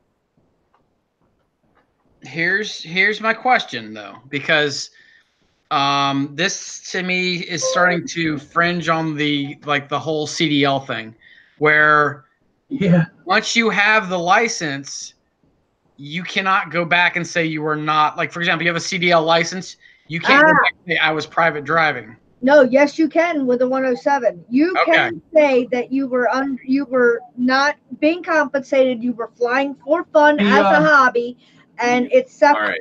Before you leave the ground, you have to make that decision. Before you leave the ground, is this for payment or is this for hobby? Fun. Oh, that's easy. Every time you get caught doing something wrong, you'd be like, I was just fucking around. I don't know what you're talking about. And that's the concern, because there's a lot of government loves to do crap like that, because Josh and I have both worked in the gun industry where they make the rules and you have to prove intent, which is a hell of a lot harder than you think. So that would be my only concern when I was to Josh saying I'm thinking about getting it. Is like, be careful, because I just want to make sure you're not putting yourself in a situation where you no longer you're required by all of them. So right, really, what it means is from that point on, if whether you're flying for fun or for profit, you are supposed to maintain a flight log, and you have to decide and put in that flight log before you ever leave the ground what the purpose of that flight was. Okay. So honestly, most of us know, yes, that can be exploited, but it's easy to start picking up on patterns, especially if you prove you're flying every day. Correct. And then, somebody comes knocking on your door asking to see your flight log, and, it's been 3 months since you made an entry, and you just happen to make only that one entry just in time for them to show up, But honestly, I think this is things that most of us aren't going to have to worry about. It's just so that if I'm ever in a situation where I can make a gain off of it and I decide I want to, agreed, I can do it. Hey, Joe, Ryan timed you out in chat. We've had some issues in the past, and right now my brothers have got my back on anybody that they truly don't know. So Ryan, honey, they're okay for right now, babe. Now he's retracting messages. Ryan's having a great time out here. This guy is like mod god. I don't mind. I get censored quite often, so it's quite normal. Oh wait, there it is. There it is. RC Fun throws it out.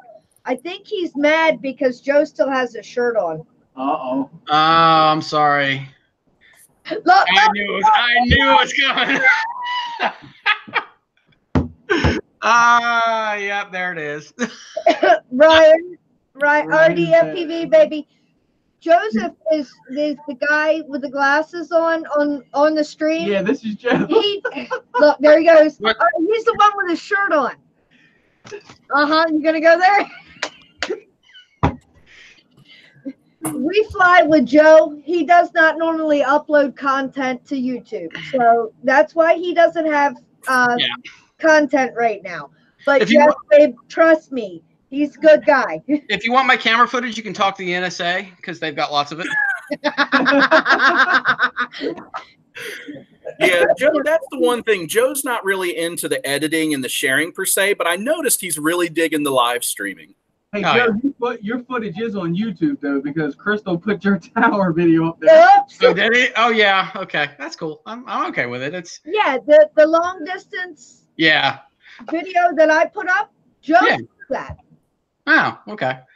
Yeah, I'm weird because much like you, Crystal, Josh has been like, hey, you should start posting videos, la la la la la la. And I'm like, no. I do it because it's fun. Smart man. Exactly. I do it because it's fun, but you'll notice on my channel, like I don't try to hit a schedule. I don't try to upload X number a week. Sometimes I put a lot of time into them, and sometimes you can tell it was a 5-minute thing before I clicked export, you know? Exactly. I do it when I feel like it, and I do it as the way I feel like it, and that's the end of it. My shirt stays on, Kenny. You know this. I just told Chris, I said, look, the guys don't have their shirts on. What are you doing? He said they both have no content. Sorry, dude, no content. I give my cards to Josh and let him post. Wow. I took my You off now. Uh-oh. That's the wrong kind of content. That's not what they're looking for. Oh, God, here we go. Look, RC Fun said, where's Bob? I bet his pants are off. Oh, man. I can't wait till my pants are off. Oh, no. See, Bob always says whenever he's on live stream, he's not going to stand up because he's only got the shirt on. He sits there, bottoms off, and he's comfy. One of my coworkers calls them leg prisons. There you go. That makes sense. Look, I can make a direct correlation between all the best events and happiest times in my life and the times where I wasn't wearing pants. You know, that I've used that statement before, but I think I got a little more attention because the premise was I said some of the best times I've ever had at work is when I didn't have pants on, and everybody went, I'm still mad that on one of our weekend upgrade deals where we ended up being stuck there for an extended period of time, that like we didn't walk around the hallways in bathrobes. Yeah, that would have been epic. It would have been epic about the time that other guy came in and reviewed it and was like, oh, God, he had a heart attack because he was so homophobic it wasn't even funny. Well, we would have just had a stuffed llama to pull around behind us. Oh, you went there. So, and we're not expanding on that one. You guys are just going to have to. Yeah, you're going to have to leave let that it one. go. Hey, come on now. It's after 9. It's Wacky Wednesday. And for God's sakes, the title said it all. It is the Wacky Wednesday Gangbang this week. So God only knows what you were going to see. You know I'm going to leave it at that remark involved illegal acts and police officers. And so we will tell the story to you personally. Yes. Not on YouTube. Exactly. Gotcha. So, hey, this guy Havener, is he related to a guy named Steve Havener? Because I know a Havener, but he's in Colorado. I don't know where this guy's at. Not sure. Harv, where are you? You're in Michigan, aren't you, Harv? Or no, Mississippi, I believe you said. No, Harv, we've had some issues in the past with some people who did not have content that weren't so nice. So now my moderator has on overprotective watch. So no, it wasn't that you messed up. You're good, babe. I messed up once. I think we've all messed up before. No, once. My wife tells me all the time, though. Wait. Are those the Reese peanut butter cups? And you didn't lick them before you ate them, did you? Why would you lick them before you eat them? Because he was licking the wrapper earlier, and I told him he had to open it before he licked it, or he wouldn't get a good taste. Oh, no. I can't watch.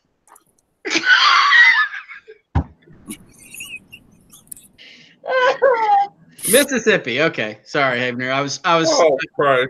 I got John, a friend of. That's funny. That's what I can't. I saw a frequent flyer in here. That's why I want to come in and say what's up. I started out watching his channel, man. When I first started my channel, frequent flyer. I remember him flying off the shelf out the back basement door down the alley. Yep, yeah, I remember that video. Frequent Flyer is an amazing channel. If you guys haven't checked him out, make sure you do.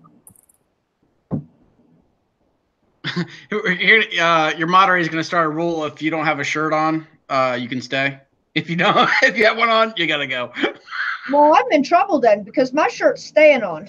That's it, Ryan. Kick Crystal. Nah, see, Ryan loves me.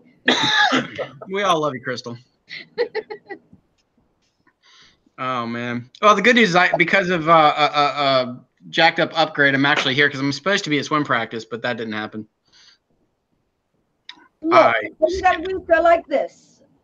Swim practice, babe. Just no water included. Sorry. No, that's not how it works. Oh, I was going like this. I mean, I know you're not a bogey paddler. Come on now. No, that's the breaststroke. It's my favorite. Yeah, if you want to watch something really funny, watch this guy try to do that overhand thing. It's like the most uncoordinated. Looks like somebody's drowning. Oh God. Bill, Metro, you know how it goes here on Wacky Wednesday, babe. It's all about fun and laughs. I told you guys. I'm trying to make out Josh. In the stream smile or their night a little better, I've completed my task. So. Okay, so Josh's tattoo. So when Josh and I were working together, Josh got, you had just gotten a teddy bear, wasn't it? Yep. And so here comes Josh, and like he goes, oh, I got my tattoo worked on, and I was like, that's a teddy bear. He's like, yes, it is. I'm like, all right, cool.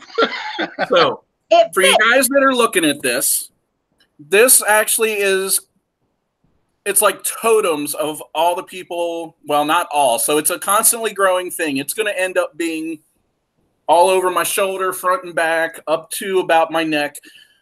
Just because I work with a lot of old school people, I will not get tattoos anywhere where they can be seen. So the teddy bear is me, and this is a tiger lily. And you can see the leaves are wrapped around me. That is my wife. It is her totem. The sea turtle is my middle daughter. The brown-eyed Susans are my mom. This is my oldest daughter. She's always been into horses. This actually represents the North Star, but if you just put a dot on something, you know. It doesn't show up. So the Big Dipper is here to show the relationship to it and the Aurora Borealis, and so that's my dad. So he's always been into astronomy and the different constellations and navigation and things like that. So over time, I have a couple pieces added here and there, and it's going to represent all the people that are important in my life. Amazing. See, that's why whenever he first, I was like, a teddy bear. And then he started telling me, I'm like, all right, respect. I got you. Ain't nobody ever given me shit about it. Well, you know, a lot of people's tattoos, they just get them because, oh, they walked in and the flash art looked good for them, or they liked it at the time and they end up regretting it. To me, if your tattoo means something, then you'll never actually truly regret it. This is my gang tat, so if anything ever happens, I have to cut it off with a knife. No. So my brother, I have 2 younger brothers, and the first one has passed away, and he had a tattoo similar to this on the back of his neck. It's actually a play on a Libra sign. So if you look, there's the 2 lines, and the upper line in the Libra has like a hump. And what I had him do is just close it up. Now, Ian's wasn't closed, but I didn't want the same exact tattoo. So I told him just to change one thing about it. And so my next younger brother and I shared the same exact birthday 1 year apart. And so there you go. There's my tattoo. You will never find a piece of flash on me. My artist draws it all, and that's that. One over? Yes, please. So the penis tattoo on my butt cheek was impulsive. Kenny! You can't take that back. Can't take that back. I don't care if you were kidding. No. You have a penis tattoo on you. You put it on the internet. It's there forever. The penis butterfly tramp stamp. Oh, I saw that one. That was gold. I just have scars. I don't do tat. Well, I haven't gotten my tat yet, but I have scars for days. So, yeah. I have one tattoo that I've had for show it. 20 Show years. it. Well, she... I think most of these guys have seen it throughout different videos, but yeah, I'll show you. Why is she taking a drink first? What's in that bottle? Right? She has to prepare for this. Yeah. I told you I was keeping my shirt on. I was trying. You know, got to give me props, people. See, I knew that shirt would come off. Yeah, right? That is Nice my booter. bird. It is a great horned owl. A lot of people call it the bird of death. It is also a bird of wisdom. And yes, I have Native American blood, and it was always my spirit animal. So I actually got this tattoo when I was pregnant. You're not supposed to get tattoos when you're pregnant, but I did not know. And it has been with me my entire life. So yeah, you know, it's like, okay, it's in a concealable location because I've worked numerous different types of jobs, and I wanted something that meant something to me. And it's an owl that it's got the full moon behind it, and it's sitting on a tree stump, so that if I wanted to, I could expand it, but I never have. I have another tattoo that I have drawn up. It is not on me yet. I have not been able to find anybody that can complete it the way I want to. So, and that one I will eventually get. And then I'd like to get one of Snuggles. But to get somebody who can do photography tattoos and make them look exact is extremely hard to find. So, and I can't have a screw up on that.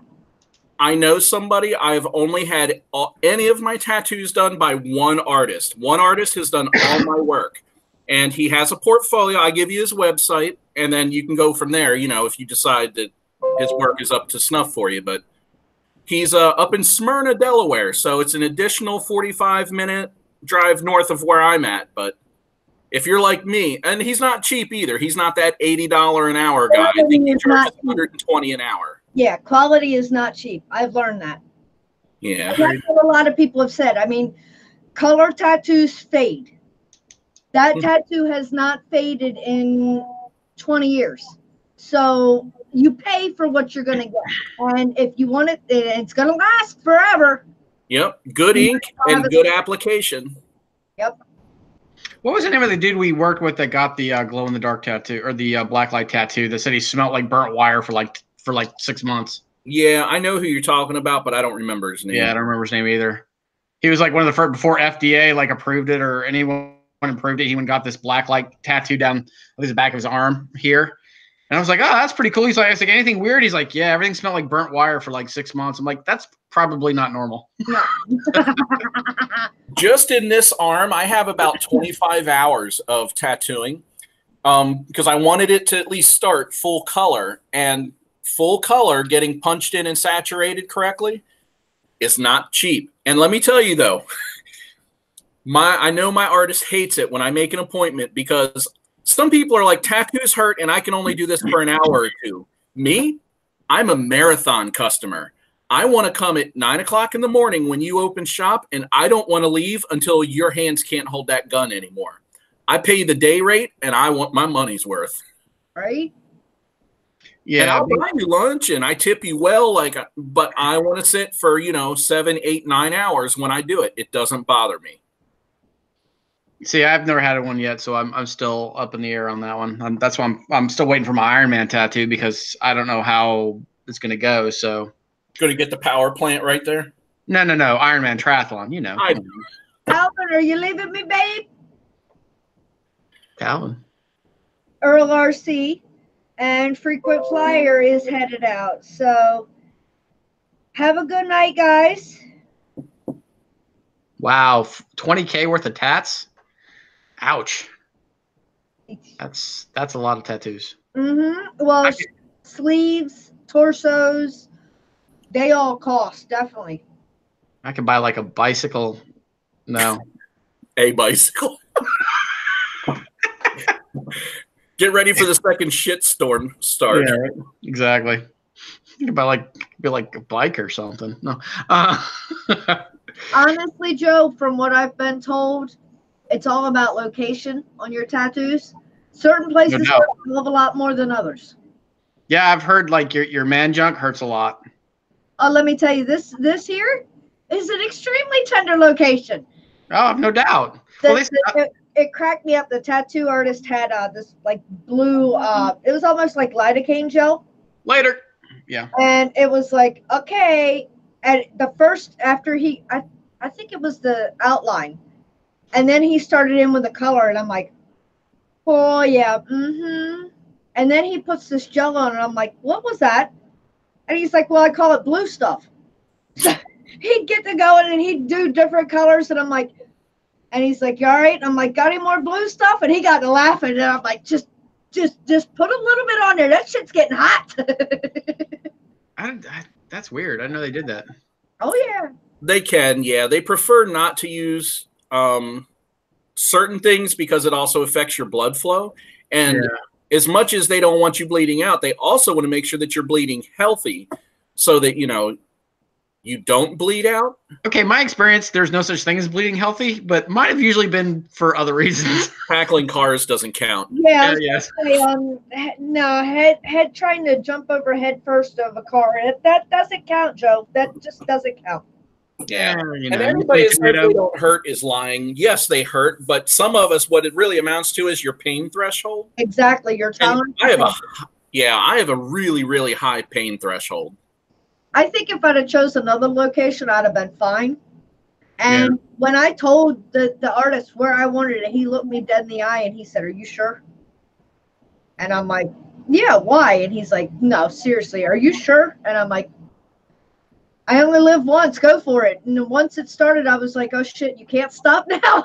See, here's the problem. I'm the type of person, the second they touch it on TV, I'd be like, ah! Just watch it jump, So, look, my wife, now one of my goals personally is to have like a full body, ankles to elbows, bodysuit. I want some people to see me dressed and go to work and be like, that is an upstanding member of my community. And then I want them to second guess my personality when my clothes come off. Well, okay, number one, wait, we got to qualify. If you're in public and your clothes suddenly come off for no reason, they're probably going to rethink to the latter. I don't care. Right. You're like, I'm a good person. Watch this. Blah. Now, my second goal is to have my wife covered in tattoos. So I just love art. I really do. And so when I finally talked to my wife, and I worked on her for years to, pop that cork, right? Yeah, you did. Now I made an appointment for her once. She got in the chair. They shaved her. They put the stencil on her. He was talking to her, holding the gun, and bzz, bzz, and he didn't start yet, right? She's in cold sweat. She's like, right? Poor girl. And then she chickened out. She was like, nope. Then 2 years later, I got her in the chair again. Her fucking tattoo took 10 minutes. It was lines. And she was like, oh my God, it hurts so bad. She will sit there and have babies. And like a champ, she'll be like, here it comes. Poof. Right? But she can't get a tattoo. I'm like, are you fucking kidding me? You give me the choice. I'm not having kids. I don't even like being constipated. But I'm going to have kids all day long. Let me tell you, a tattoo is absolutely nothing like having a kid. But of course, I had no epidural. I had no pain medicine, no nothing when I had Rusty.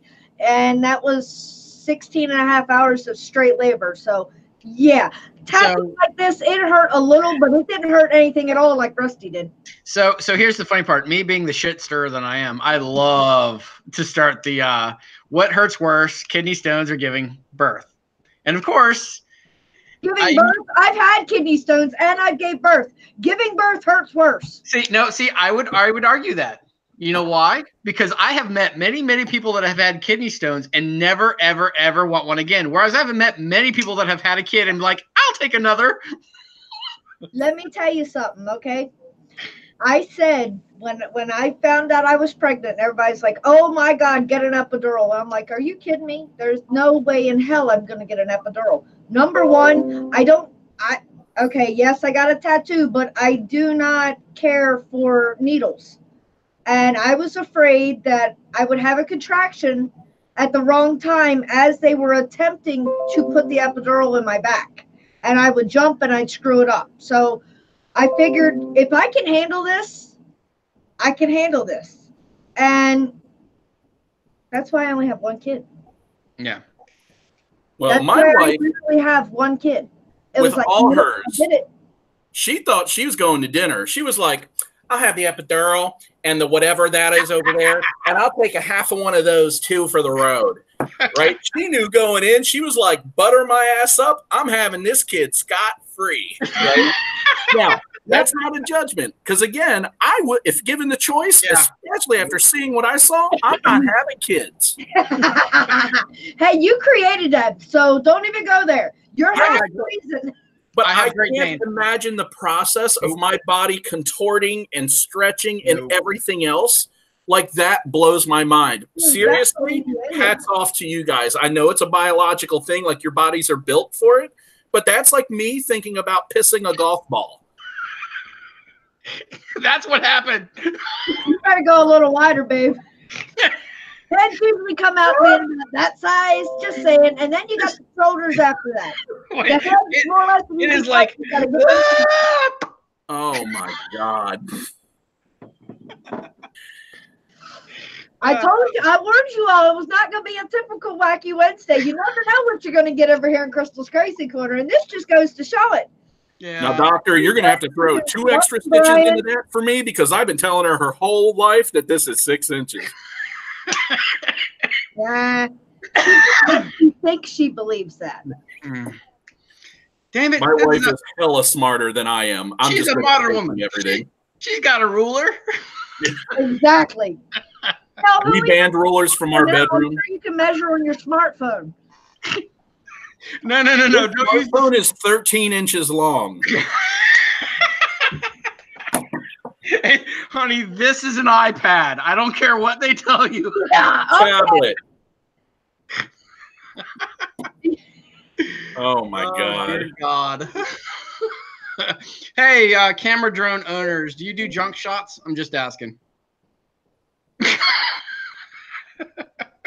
I never considered this, and the idea is both intriguing and terrifying to think about. There's a lot of fast-moving blades in an area where... You know, honestly, okay, have y'all... All right, supposedly, now I'm not sure of this. This is more hearsay than factual. Apparently, there's drone porn. Oh, I'm looking it up now. Hold on, right. Seriously, from what I've been told, there is drone porn where these people have used micro drones and done upskirt shots and everything else. Now, if you think about it, and then posted them. I had no idea a drone would fit there. I don't know if I want to meet that I lady. said micro drone. I didn't say 5-inch. I didn't say 6-inch. I said 6-inch. Oh my God! If you think about it, look, Josh must have just found it. If you think about it, you know that's the type of stuff that gives droners a bad name. There is a whole Pornhub site about it. Oh shit! Okay, Yeah, I just found the same one. Joe, look at the dildo drone. Going, hold up, wait a minute, hold up. There's a dildo drone? I didn't see that. People that brought you the dildo selfie stick and the dildo hoverboard. Here is the dildo drone. I see it. A dildo selfie stick. Oh, that's awesome. Oh, John said, RC Fun said, I camera drone my junk from space. Wow, that's one hell of a camera. Either you're built like a donkey or that's one hell of a zoom lens. Wow, Joe. Wow, that's funny. Message incoming. I'm mad that she's using the she's using the landing light, you know.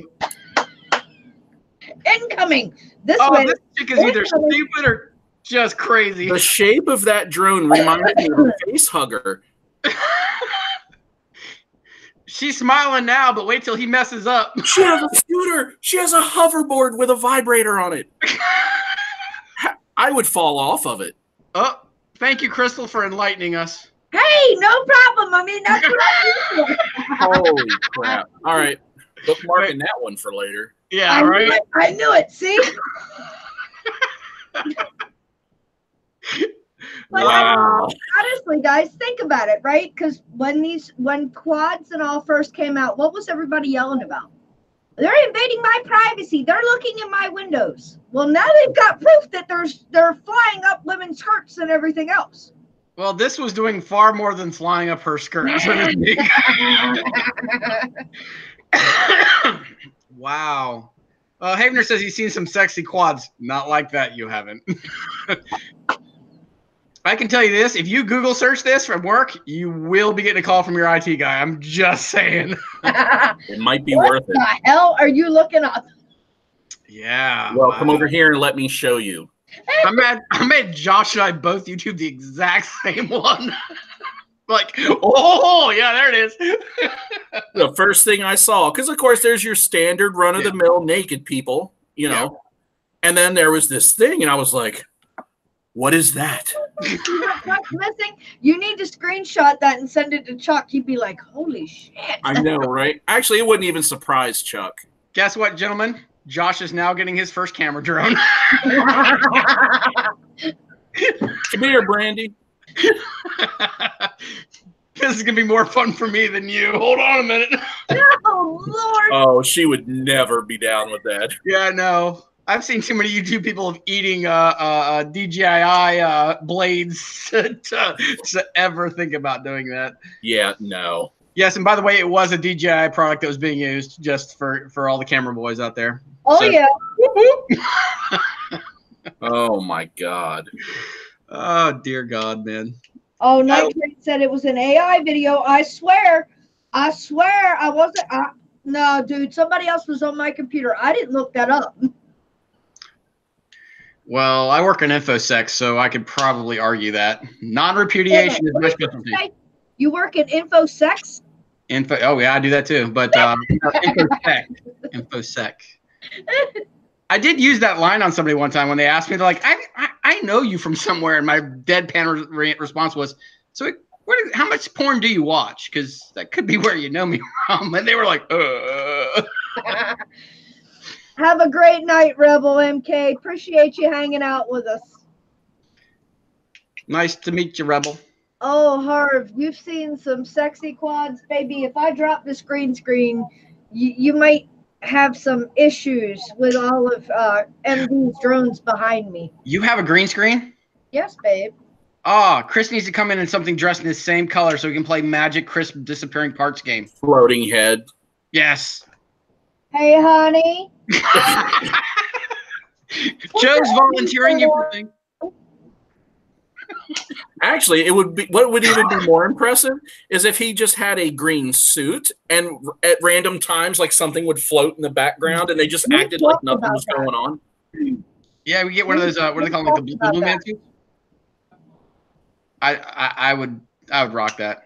Yeah, God help. They wanted a green suit with the boobs cut out, and I said, "Well, I don't know who the hell's gonna wear it. It ain't happening." Oh, come on, they wouldn't know. I said, "Oh no, just two boobs floating by," and then yeah, I'm not anywhere around. No. No, what you needed is that to happen, and you walk out right behind, like, what the hell was that? That would be gold. He's looking for it, Night Train. That's why I told him go grab his MD shirt. There it is. Yeah, I'm getting pretty close. It's black. Yeah, it's black. It's not showing up good tonight. It's because of the background. Yeah. That's why it's black. Normally, I come into my green shirt, and she just hold her hand up. My head's right there. Mm-hmm. That's kind of freaky. No. See, I think he should wear the green suit, like get one of those full onesie things, and then when we go out and fly, he just wears the same thing, like, and act like he's invisible. It's got masks and everything. Like you could come in, like smack her hair, and you wouldn't even see me here. Joe wanted you to like randomly pick a body part, and it appeared. Josh suggested a set of boobs, and then her come walking behind, like someone in a green suit with the boobs out, and then walk through, and then her be right behind him. Without Chuck here, you know that. This is my normal setup. I don't know if you can see it. Oh, that's what I told Harv. I said, well, if the screen wasn't here, then you'd get to see all of Chris's goodies. That sounds obscene. Welcome to Wacky Wednesday. I try to run the green screen for her. That way, like when I do my show and she does her show, they're totally separated, you know? Makes sense. Like we're ever totally separated? That'll never happen. Well, it gives you something different. Yeah. See, now she's going to have like the humping Spider-Man like Josh had. Okay, then. I think it's the light, honestly, is why it's not showing up. Yeah, it's kind of odd. I like Ryan when he gets all fired up. Maybe that's what was doing it with your quad. That the printed. I'm assuming that was a printed cover that you had on your quad. Yeah. Yep. Maybe that's what was causing that weird the weird effect with the paint. That's actually a blue one. Is it printed? Yeah. So that's probably why where the lines are coming together and it doesn't know what to do with the Here's Night, Kenny. Thanks for hanging out, babe. So, see, this one is green. And it's showing up black. It's showing everything up black. It's green. That's weird. Well, that's what the green screen. Yeah. Isn't that cool, weird? No, I think Crystal said normally I got just an all black background so the FPVNoobtube would pop. So I think that's what it is. Okay. He's always messing with Usually I come in my green shirt. I can put my arms behind my back like this and come in. Just my head moves. I'm just like, it's pretty simple. She just takes her hand up and puts it in my head, just like appears in her hand. Yep. It's all good till one day she kills you and she's holding your head and we're like, oh, that's it. Oh my God, he's actually dead. Sorry, guys. I got stuff running down the hand. Hold on, let me turn that to a red screen so you don't see that. Right? Wait a minute, let me see if I can hide this a little bit. Then I'll have to take the drone and like zoom it around me so everybody still think he was still around. So have you guys seen that the egg camera drone? Actually, speaking of the egg, True Drone Reviews, who was in here and still may be in here, Brian has one of them.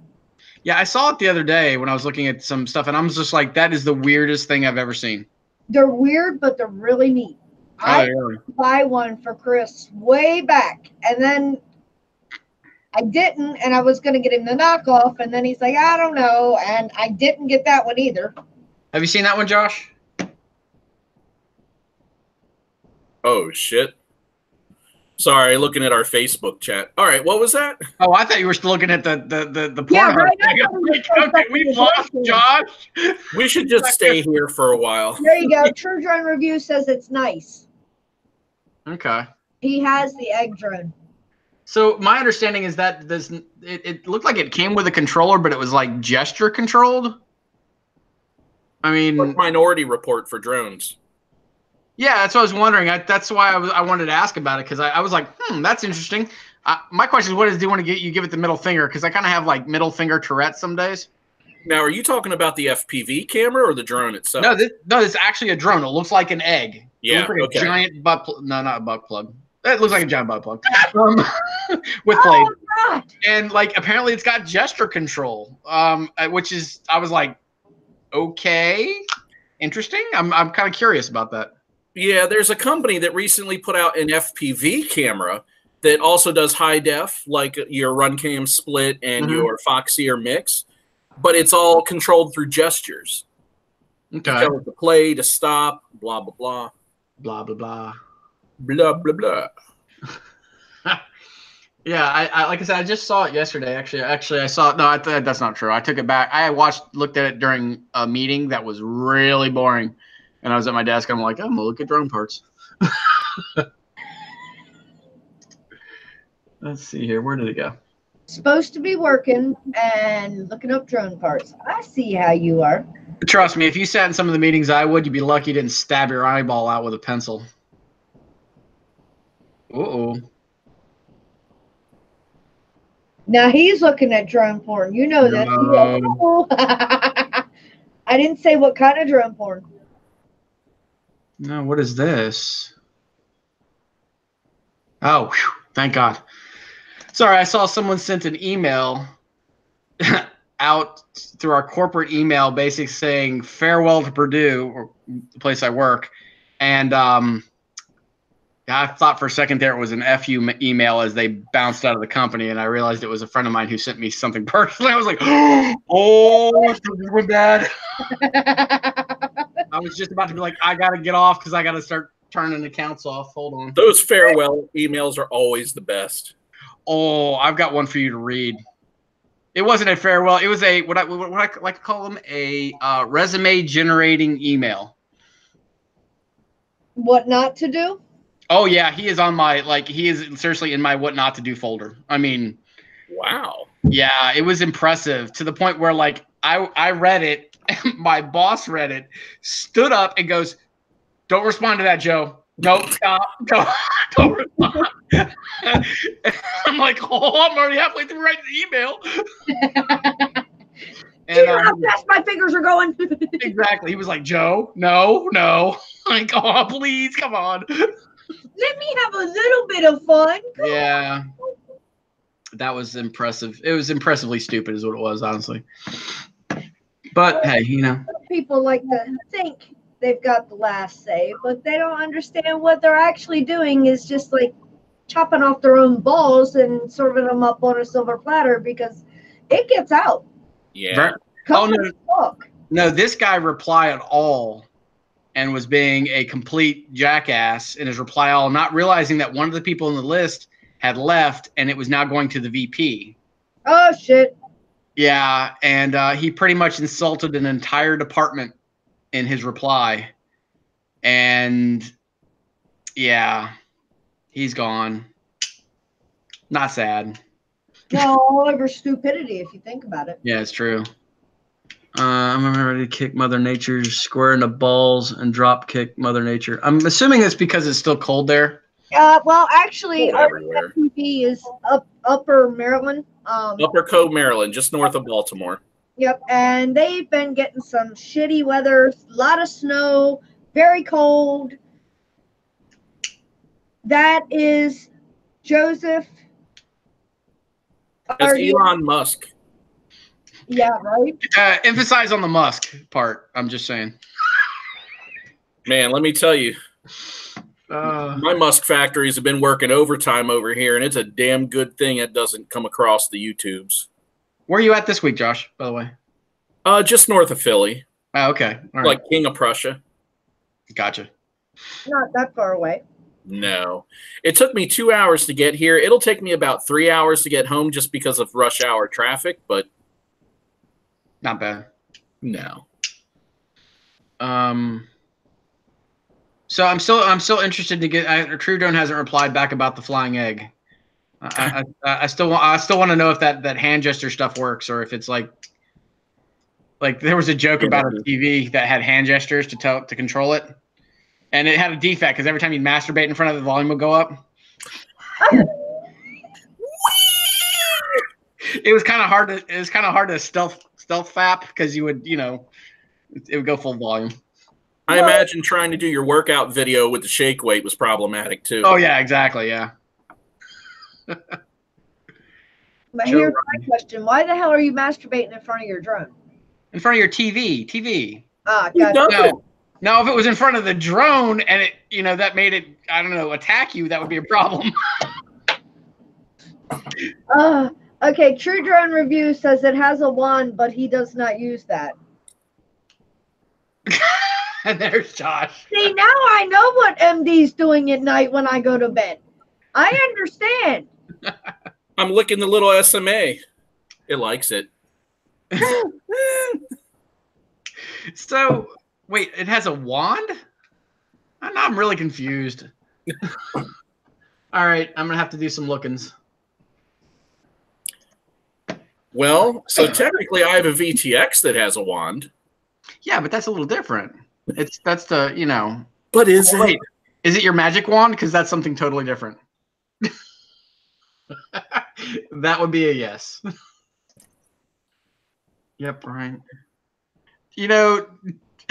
Josh, you are an odd duck. You always have been, but some days you confirm it a little bit more than others. He's not an odd duck. Hey Joe, the wands are just basically like a remote control instead of actually having a transmitter. So then you just hold like a wand, so you can kind of like put it in your arm and kind of like walk around, and it would follow you around, so you don't have to hold the transmitter. Okay. So they call it like a wand, but it's like more or less kind of like a remote. What it looks like. If my drone uses a remote like that, it also needs a recliner. Damn Skippy. I'm talking about you get the hover. Hey, you put it on your arm and get the hover chair, dude. Don't even go there, okay? They've already hover around. I get one of those stairs elevators and ride it like the lady from Gremlins. Yeah. There you go, Joe. It has a regular controller and a little one-handed mini controller. See, unless you're using two hands, you need to upgrade in size. I'm just saying. Always use two hands. That's the moral of the story. Okay, yeah, it has a regular controller and a little one-handed mini controller. Interesting. Yeah. It makes sense. It probably has like altitude hold and all the normal camera drone stuff, so you only need a few controls, most likely. I wonder what it uses for a control frequency, if it's like, 2.4 or 433 for all those long distance shots. Yeah, right. I can see some guy in the field waving a wand around, and this magic egg comes out of nowhere and bashes him in the head. Yeah, and then leaves a whole country away. That wall can't stop me. Oh, what happens if you fly it in your house and you're watching Harry Potter? That's my question. Is it like... I would love to have that kind of remote or Wi-Fi wand for a drone. What? It uses Wi-Fi? Probably 2.4. Wi-Fi. Yeah, that seems like a... I have jammed enough Wi-Fi frequencies to think that that's a bad idea. I'd be that asshole that walks in the field and be like, yeah, there's a network here. Let's see what this does.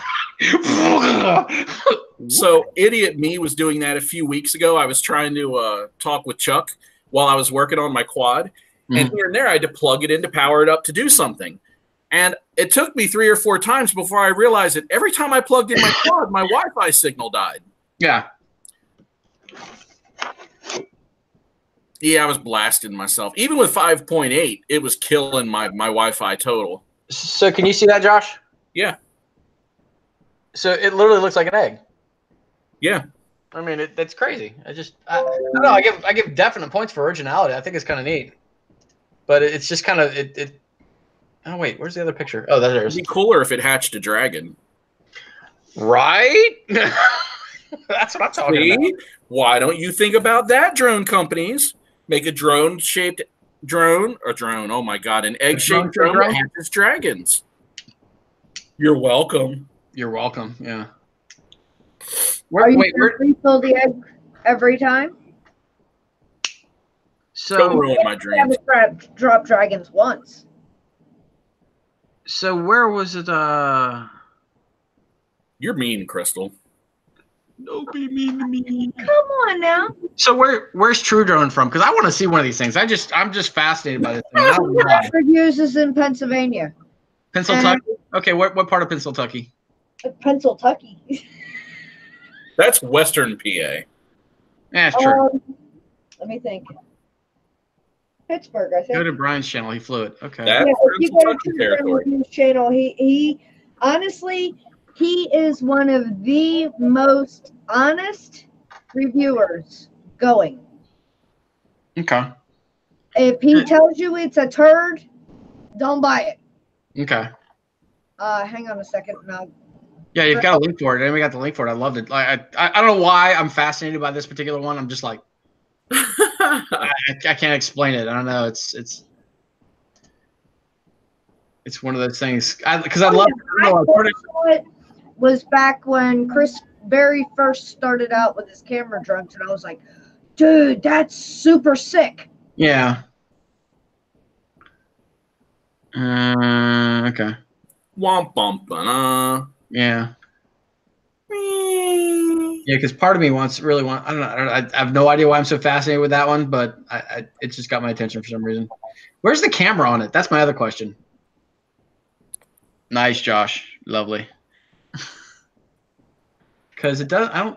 None of the photos I saw showed where it had any sort of like camera mount, or if the bottom opened up for the camera, or if it was just like a. Yeah, I don't know. You need help, man. Yeah, I don't know. Bro, there ain't enough therapy in the world. It's not me that needs the therapy. It's all the onlookers. I agree. On the bottom. Okay. So Joe, the camera's on the bottom, right? So that shell, so it's like an egg. So those arms open up like this, and then the Correct. hang, and then the bottom kind of opens like drops out, and then the camera's like right on the bottom of it. So the bottom part's like a pop off, and then the gimbal's under there.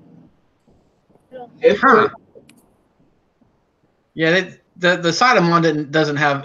They show it open with the props out and the landing gear down, but it doesn't show anything else. That's why I'm kind of like.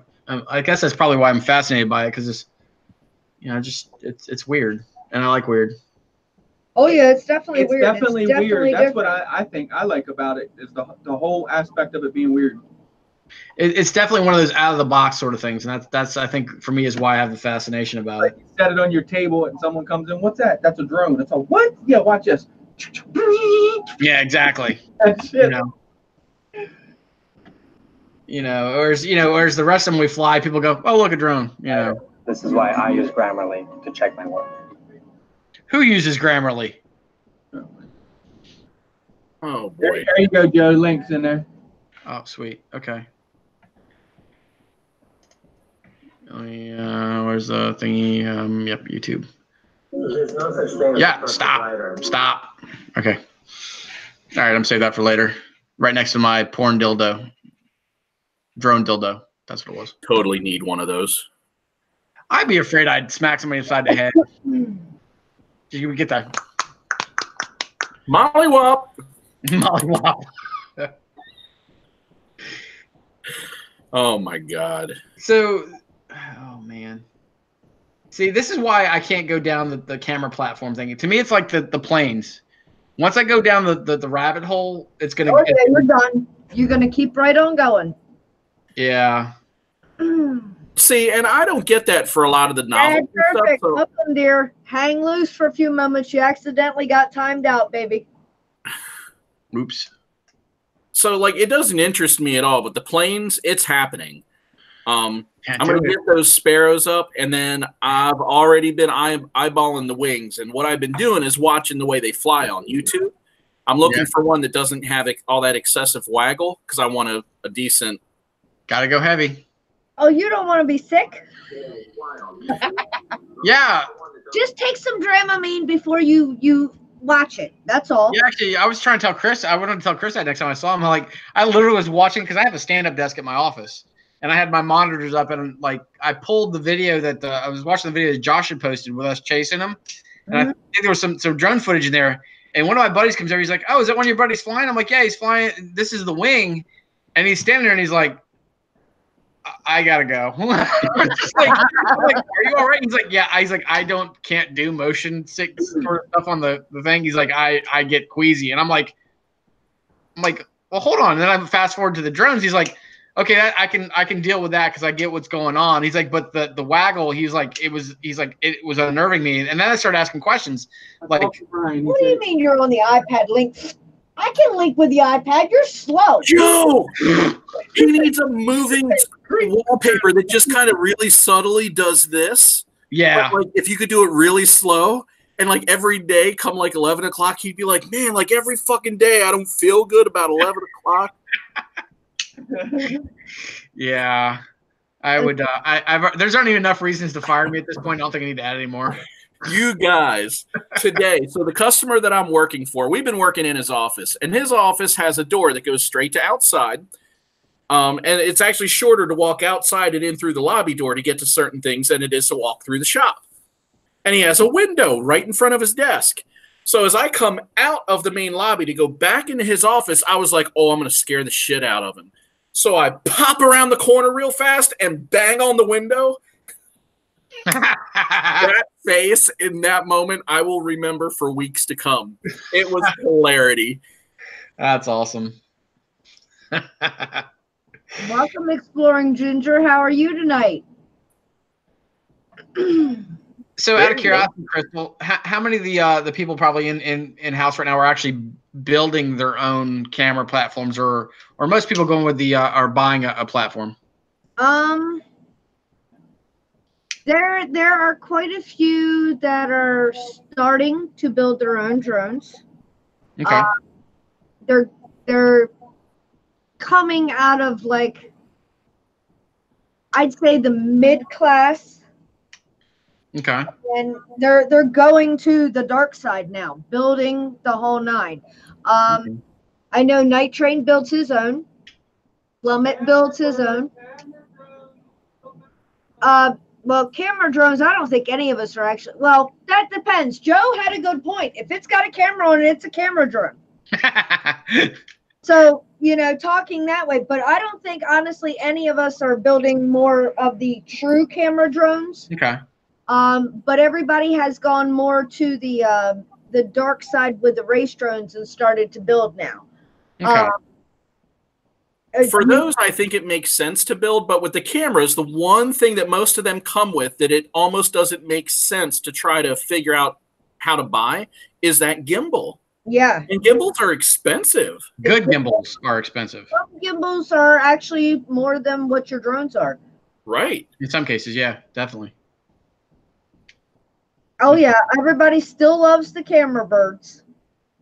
Quite a few of the guys in here have camera birds, as well as going to building their own race drones now. I know Sinister, the drone network, has camera birds. True Drone Reviews is definitely about the camera drones. Dad Perfect, my dear, that was a mistake.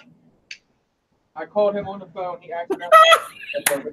Best question ever. Yes, you're timed out because your shirt's on. By the way, the pants have I to go still have too. my shirt on. Yes, but we saw her owl. Are we talking gimbal? She's a nice hooter. I mean, you want to try to put a gimbal on a race drone? I mean, it's possibility. It's been done before. Oh, hey, I may, hey, Chris, I may be hitting you up for one of those to test on something coming up soon. I can't be the only person that has seen Exploring Ginger's name and feels like it's a porn title. Lord. This one holds a GoPro Joe, and you pretty much can have it. It works. Come off my e-hang drone, and I don't put it on there no more. So this one's got the little button broke off of it. If you're gonna try to use the drone, but you can have both of them for experimental projects. Yeah, because I got one coming up that is gonna be interesting. No problem. You got your name on it. Then Yeah, as the description said, tonight we have combined Wacky Wednesday with the FPVNoobtube, and you all know Wacky Wednesday streams are usually fun and family hangout and whatever happens, happens. And tonight, yeah, we got two shirtless guys on here. So come on, guys, cut me some slack. Yeah, it tends to go that way with Josh. I don't know what it is. Every time I get around him, I take my shirt off. I don't know. It's my nipples. It's gotta be there. Big brown saucers of love. Ron I don't know. I Jeremy. mean, you were already stripping shoes too, Josh. I think Joe still has his shoes on. Never had them. No shoes? No shoes. Well, So Joe still has his socks on. Do you have your socks on? I do. All right. No, you're lucky because, like I said, I had to skip swim practice. Otherwise, I'd be here in my Speedos. Ron Jeremy. Is that like the cloned Ron Jeremy? Ron Jeremy? Yeah. Hi, Ron Jeremy.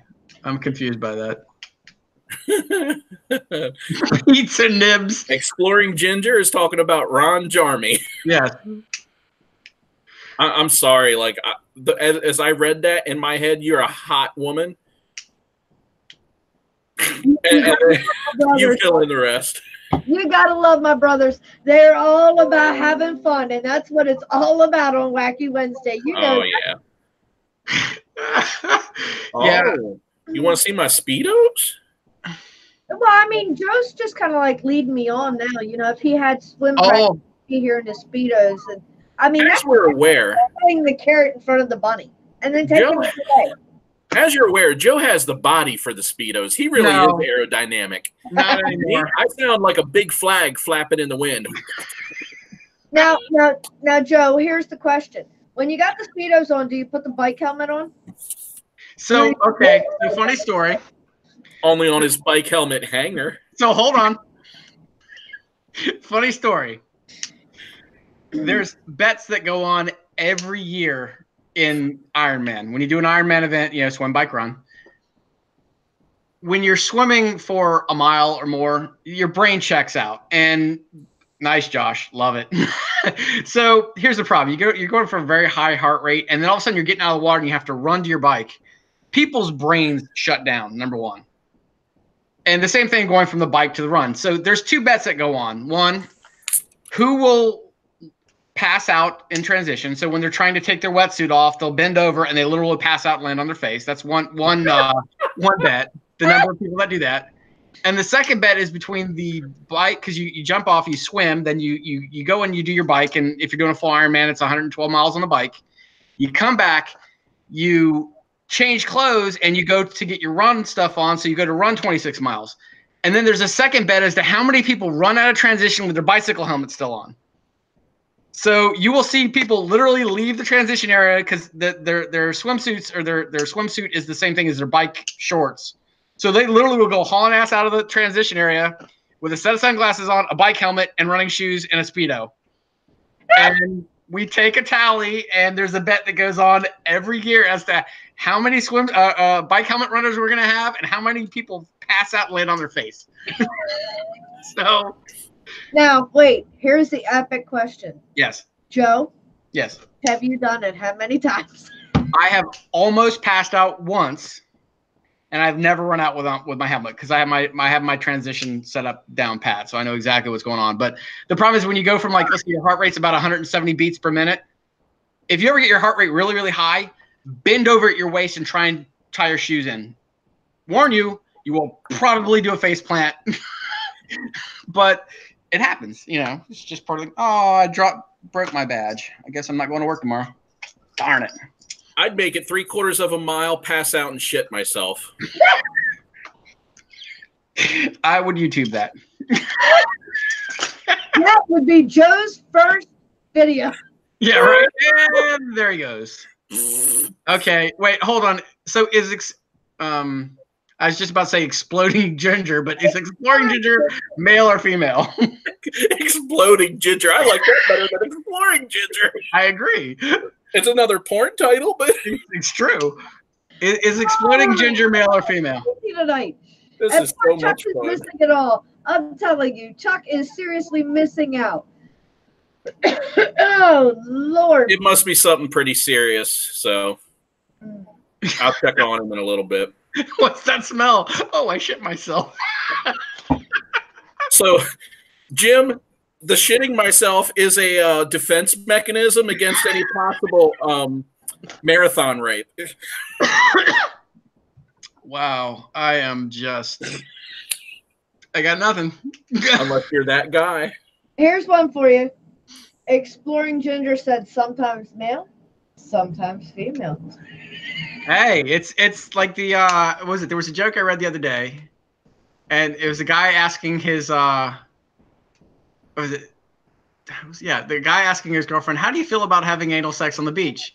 And she's like, "Oh, I think I'd enjoy that." She's like, he's like, "Okay, how about next week?" She's like, "Fine, I'll bring the strap on."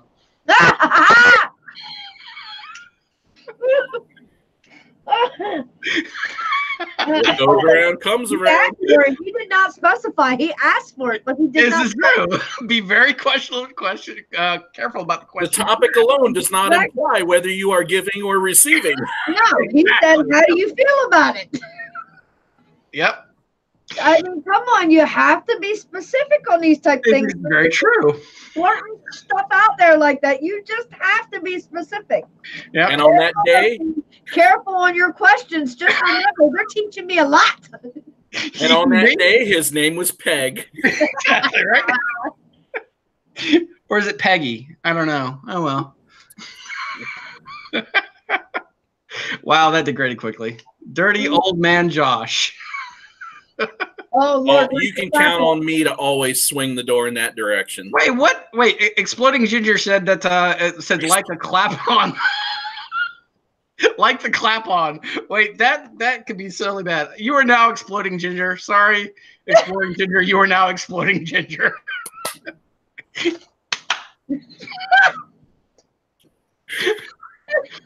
Oh, I didn't tell you this one, Josh. We had to do interviews recently to hire a new person in our crew, and I don't know why I saw this dude's name. His name was I don't know, but I called him Jeffrey, and that wasn't his name.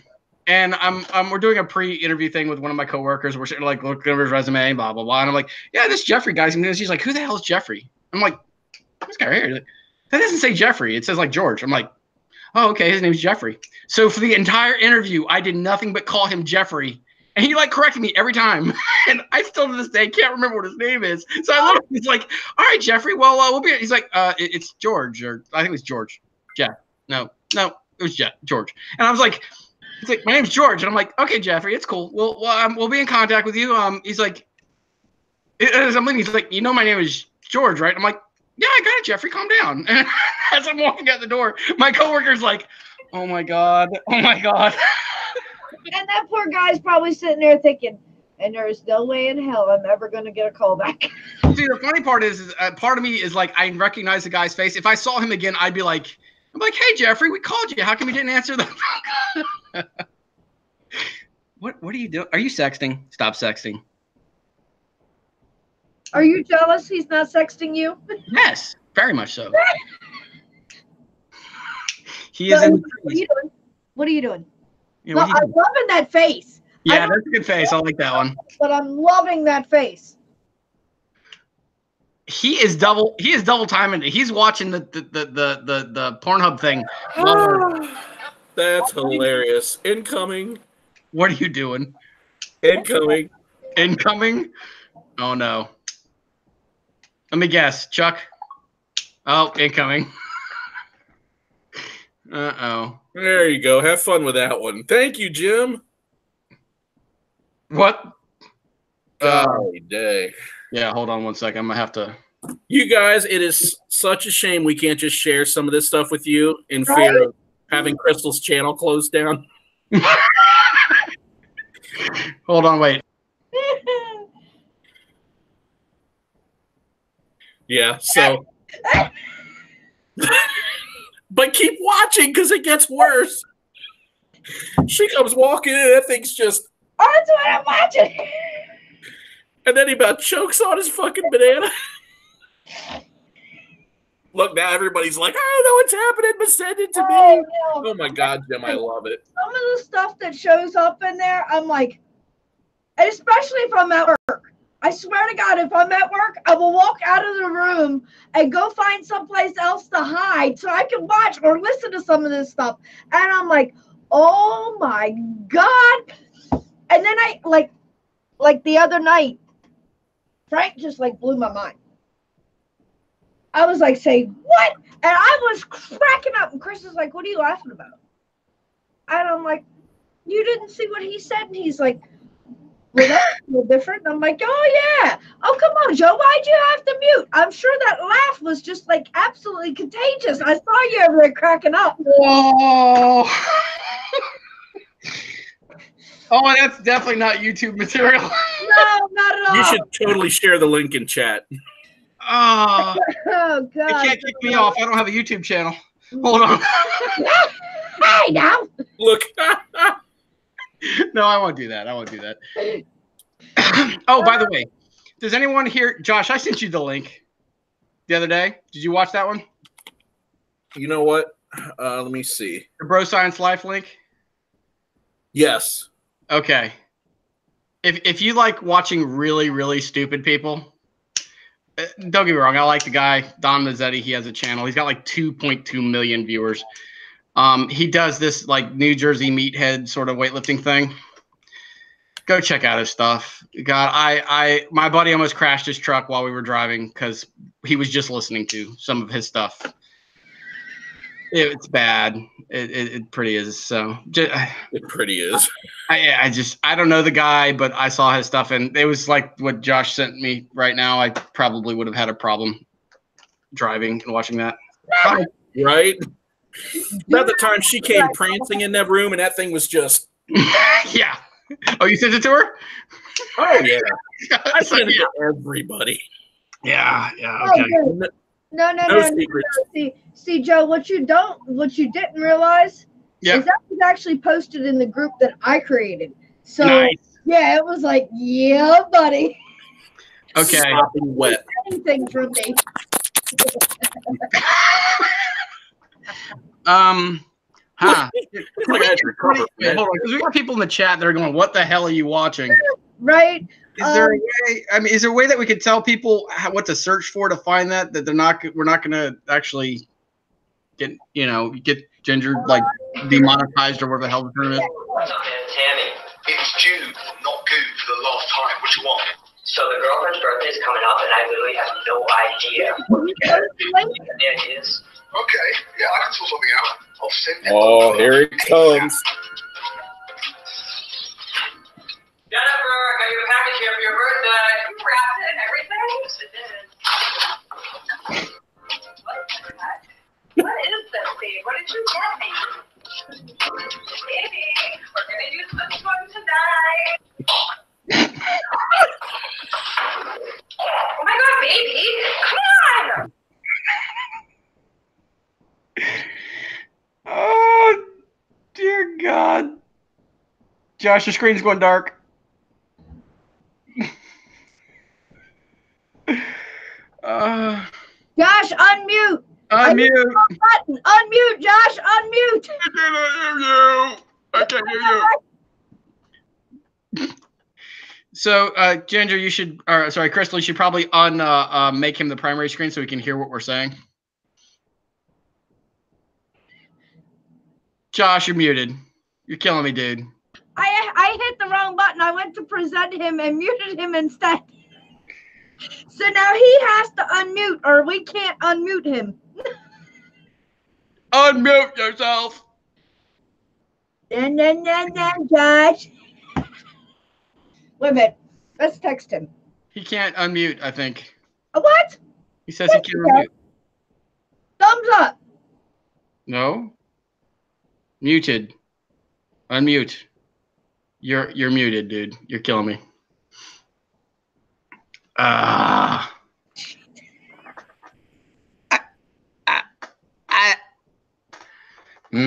got nothing, guys. Somebody's getting pegged. Nice one, Havener. Right? Dude, he's killing me. Oh God.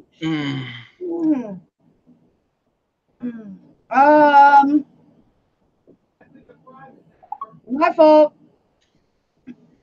What's he got? Sent it to the wrong place. I cannot unmute. It will not allow me. Did you hear that? You cannot. I cannot unmute. It will not allow me. Let me hang on. Let me see. I cannot unmute. It will not allow me. I got it, Joe. Cannot unmute. It will not allow me. I cannot unmute. It will not allow me.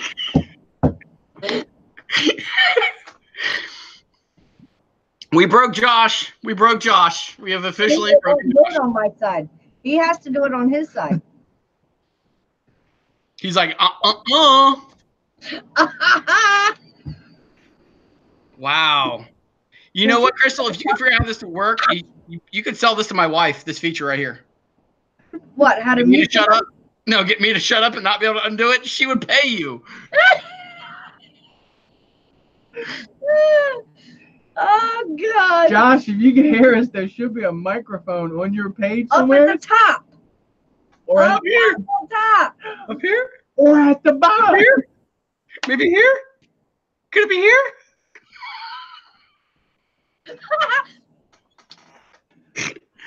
Oh God! Oh shit! I can't even see you. You're kind of dark. Yeah, you're dark, man. Something's wrong with your camera. You're something went wrong on your side. I think you broke the internet. YouTube said play that shit again. YouTube said, "I dare you. I dare you." We can't unmute him either. Right, some duct tape. Ginger says that's what we need. That's the best bet. Leave and come back in. Exploding Ginger.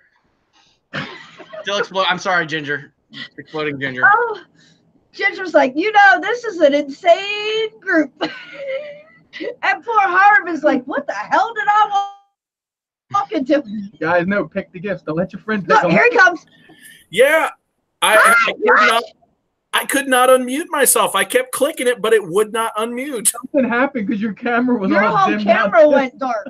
Crystal went all RD on me. It will not allow me. I'm using that forever. That's what he kept playing. I cannot unmute. It will not allow me. I can't unmute. It will not allow me. We all got That's it. I got to figure a way to put that in my controller. Every time I turn on my quad, it's going to go. I cannot unmute. It will not allow me. You can That do was it great. with PX too. I tell you what. My that's language much was better fun for a than little bit. Everybody needs to have a Josh in their controller. I agree. Much better than Amber. The only thing better than a Josh in your controller is a Josh in your pants.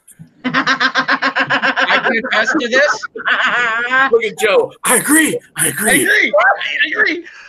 Where's my T-shirt? Well, now he wants to put his shirt back on. No, I mean, I probably have the T-shirt for that. He was handing out T-shirts for a while because he was getting around a bit. It happens. Joe, by the way, Yes. that T-shirt fits great, and I love the weight. Yeah, it's a great shirt. Yeah, I bought shirts. I bought like a lot of shirts.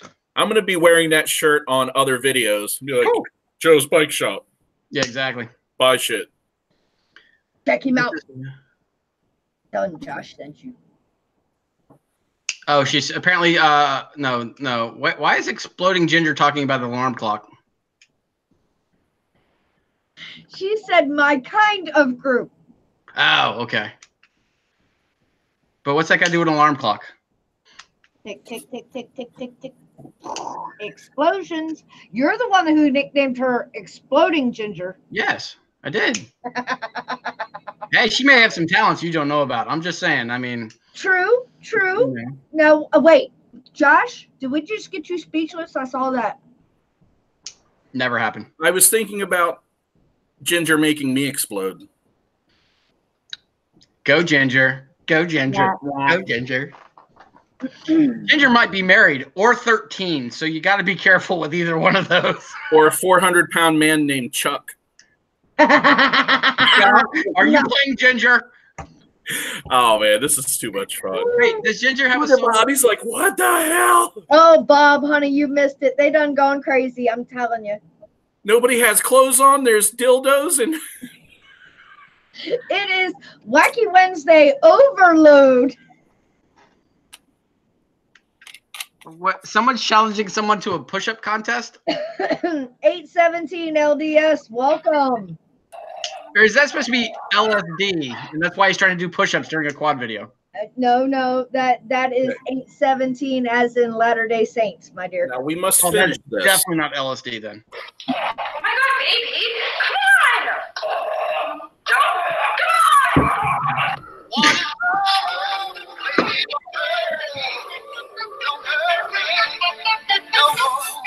Well, we just lost LSD. Or The LDS. one is love is where I lost it. Yeah, exactly. Same here. That's when the phone went that way and I went that way. Baby, don't hurt me no more. Naked Snow Angels contest. That is not my game. Sorry. Oh, come on now. Now, Bob's in Michigan, so he's got a lot of snow. He does have a lot of He'll challenge anybody to a Naked Snow Angels contest. face down or face up. That's the question. Ooh, there you go, Bob. And Ginger said when you kept playing Josh saying, "I can't unmute." That's your alarm clock. I can't unmute. Oh, that would be awesome. That's I a good can't one. unmute. I cannot unmute. It Yes. will not let me. Yes. And there's a soundbite for all of you. Look at Indigo Rhino. Oh, you guys are doing good. I'll see you later. Hey, Ryan. I just got here. It's time to leave. Did There you go. Bob said both. Don't want one warm side. Both. Yeah, you got to be even. I mean, Flip. Hey, Josh, that goes right along with your flippity flops. there you go.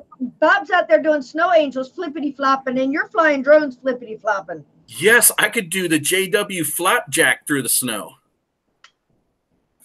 Only with conformal coating. Yeah. Yeah. Silicone me up. Mm. Put on spandex. I'll just flap the whole way. Whoosh. Whoosh. Well, you could always borrow Joe's Speedos. And Chuck's chain collar. There's a Christmas outfit for you. And I've still got some tutus left, too. Now you need prop nipples. I get some pasties. That would be oddly appropriate to this channel. Right? RDFPV said gross. RDFPV likes it. He just doesn't want anybody to know. It's okay. There you go, Ryan. Time me out. Why don't you? Chicago to Ohio is frozen under 0 degrees the last past 2 days. I'm guessing you're not burning a whole lot of packs because it's probably pretty chilly. That's no. You need to come on out this way, babe, and warm up just a little bit. Not a whole lot, but just a little bit. So is 817 like a zip code or area code for phone calls?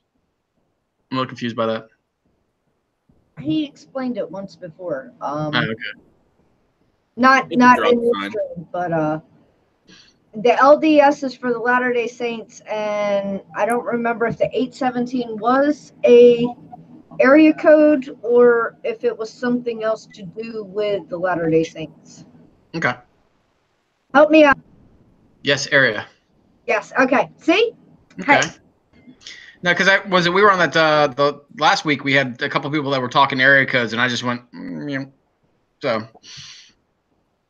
Yeah, I think people are like, "Oh, we're the 410." I'm like, I buy phone numbers. I don't care where they're at as long as it gets the phone call. But like then again, I'm a military brat, so I didn't grow up in any one place, so I have no real loyalty to any one place. So I get it. You're a bounce around kind of guy. I'm gonna pump this thing. I swear. What you gonna punch? I want to see it. Chris's damn cell phone. It never shuts up. I can, I hear that the waterboarding treatment works very well to make them stop. What, cell phone? Yeah, hold them underwater till they stop beeping. What's this? Indigo Rhino. I'm just telling you guys, I'm gonna order a Tyro 79 because I want a cheap, fast little 3-inch. But I feel like that kind of comment might be wrong to say here. Baby, you know no comment is wrong to say here. They might take it wrong. But now you're also talking drone talk, so you're talking about their language. Yeah, exactly. Hey, my wife got a cheap, fast little 3-inch 18 years ago, and she still got it. Yeah, 2 inches if it's cold outside. Let's be real. Come on. Actually, I know I've heard good things about the Tyro 99 or 79. I've seen some mixed stuff, but like anything, you're not going to find a perfect package. So, John, honey, I tried to warn you last week when I told you that I was bringing out the Wacky Wednesday Gangbang this week. We were taking Wacky Wednesday to new heights, and I think we have achieved that. So okay, Indigo Rhino. I presume that you're also a camera guy. Is it a natural progression to go from like your camera to like a 3-inch? I mean, to go from hold on. I also don't fly the 3-inch drones. Josh knows I don't do micros. But are the micros have a lot of drone-esque flying qualities about them? You know what I mean? Like a lot of the degree hold and all that kind of fun stuff. Because I only do 5s and 7s and things like that, so I don't know how to compare them to like something like a DJI rig or something like that. Actually, Rhino or Indigo Rhino flies a lot of race drones as well. So. Oh, okay. Because I was so the way I was always told was basically little backstory on me. I actually started with airplanes and helicopter, like big helicopters. And I was always kind of told that, starting off with the camera platforms and the DJI kind of stuff is it lets you fly, but it also keeps you from learning to fly. And I was wondering people's opinion on that, because I came from the no automation. My first helicopter had no gyros in it, so you actually had to tune it. Versus starting off in a race. From what I've seen with like altitude hold and things like that. Yeah. And starting off with toy grades that had none of that stuff and then going to ones, it's a different ballgame. To me, it made me sharper on my camera birds. It made me more smoother and a lot more sharper. It made me instead of giving you this image going this way for about a half a mile, now I'll give you this side shot of it. I'll give you that side. I'll give you a little bit. So it makes you much smoother on your camera birds, to be honest, because acro's so, unstable. And then you get on the camera bird, that thing's just like this. Then you move your stick real easy. Josh, honey, I mean, you're the only one there. You're the only one that has to deal with that. What did he just do? Wow.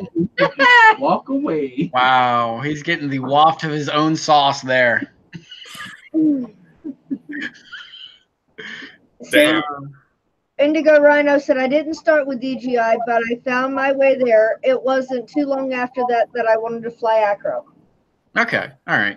I found myself, I like the camera birds, but I found myself getting to the point where I was getting tired of, not tired, I was running out of things to film unless you want to travel to film things, right? And then for me, it was like, I still love them. Like I still have probably about 6 filming platforms, and I keep them. I love going out from time to time with them. And but yeah, I got kind of bored in that side. Not just like I go back to them, but like perfect example. Different. That's why I went into the building part. This type of weather is not friendly at all on your camera platform. Oh yeah, it drains your batteries real fast on compared to your race drones. Yeah. Okay, that makes sense. Well, what I get out of most people is that they eventually end up, most of them, or a lot of them, going back and forth. And what you run into is that each one has its own purpose. You're never going to get the video from a racing quad that you can get from a camera drone and vice versa. Right. You mix the two together, you can do some really cool things. For instance, Stinger Swarm. In fact, I'll find the video and send it to you. He went to one place. He's on the Rotor Riot crew. And he did some camera drone things around the area. And then he was thinking ahead. And then he was flying his race drone. And he coupled some of the shots, blending them between the two. Yeah. That's why most of them that fly, you'll see they hold a Phantom near them. They always keep a Phantom. And now the Mavic has been more, easier to tote than this guy in your bag or whatever. The race drone guys, I noticed they do that. My thing is, I'd like to put it in the air and put it back there, like power loop it and things like that. But it's that one time of coming too close to it and smacking it, because this one's been on the ground multiple times. I broke the gimbal. I actually go in, tear them apart, and repair all the gimbals and stuff on them. But this is the Phantom 2. This thing's really nice. Like I think I've had this out, Josh, before with us. I think, yeah, I had this out to college that day. Night fun. Sinister. Thanks for hanging out, babe. Love you. Jim. Nice meeting you. The very first time I met somebody that had a camera drone, I was traveling, and he just came into a park while I was flying. And so he starts explaining to me it was a DJI Phantom 3. And he's like, yeah, well, I just bought it off of someone. The gimbal's broken. And when I bought it, it needed one motor repaired, but I got it for like $100. So I figured, I'll buy the parts and repair it myself over time. So right now I just fly it line of sight. And I'm like, oh, cool. And he's like, well, but I haven't done the GPS and the test today. And I'm like, what do you mean? What? Like, well, you've got to do some things before you can fly it. So I'm thinking, I turned my camera on him, set it up. Well, 15 minutes later, he's still doing this dance, spinning his drone. It won't lock onto things. And he's spinning it for like 10 minutes. I was like, all right, cool, have fun. Went on my way. Yep. That's like, one if I had to do that, I wouldn't fly. Like, John, that's one thing with the Phantom 2, the Vision Plus one I have. Power that bad boy on right in. You don't have to do none of that. That's why I don't like the Inspire. I have to go through like a couple of questions before I ever come off the ground with the thing. My Solo, 3DR Solo, put the battery in, power it on, bam, out the gate. No questions, no nothing. That's what I like. Yeah. I don't like all the bells and whistles. You got to hop on one leg while you hold the transmitter and then hold it in your right hand and hop on it. I made a short segment in that video with this guy, and I cut him doing different parts of his dance and put the Jeopardy music behind it because that was what I felt like waiting for him. Exactly. And then when I got introduced to these guys, you just pop the battery in. I can't see it. It's all black. It's all black. It's green. There you go. That's much better. Thank you. That is crazy. I like that with that camera, though. You need Dude, to if you could make one that did that in like normal with normal eyeballs, I would pay for it. Totally. They have check out that'd be sweet. Check out 3D Matisse. They actually do prints like that. They actually print them and put the different colors into them and stuff. Mm-hmm. Yeah, I ain't that. I do 3D printing also. I got a 3D printer set right here, but I don't do the multiple color type thing. Yeah, that's pretty badass. That would be badass, yeah, if it did it. It's like a so the real color is like a silky blue. Mm-hmm. It's kind of weird how it's bouncing off and turning black like that. Interesting. Well, Indigo's right. There is a quad for every situation. There absolutely is. I am aiming to make one for everything. Ooh, ambitious. Or stupid. I haven't figured out which. Hey, we think positive. It's ambitious. Ambitiously stupid. I'll go with that. There you go. I've gotten stupid with my camera. Like I said, that Phantom, she knows what the ground tastes like. She's been there twice. And every time it goes down, it's worse than our race drone because that thing just goes, yeah, bow, bow, bow, bow, bow. And every time it hits, there's something breaking. So is it not like I said? My experience with DJI stuff is well. The irony is I have a Hexcopter sitting on the wall downstairs that's got a DJI controller on it. But after I went through Josh's little routine dance, I started like powered up. I had to do this, that, and I was just like, yeah, it's gonna sit there, and I'll go ahead and finish soldering up this race drone. But no, you have to because they have like what they call you have to calibrate it. So you go in your app.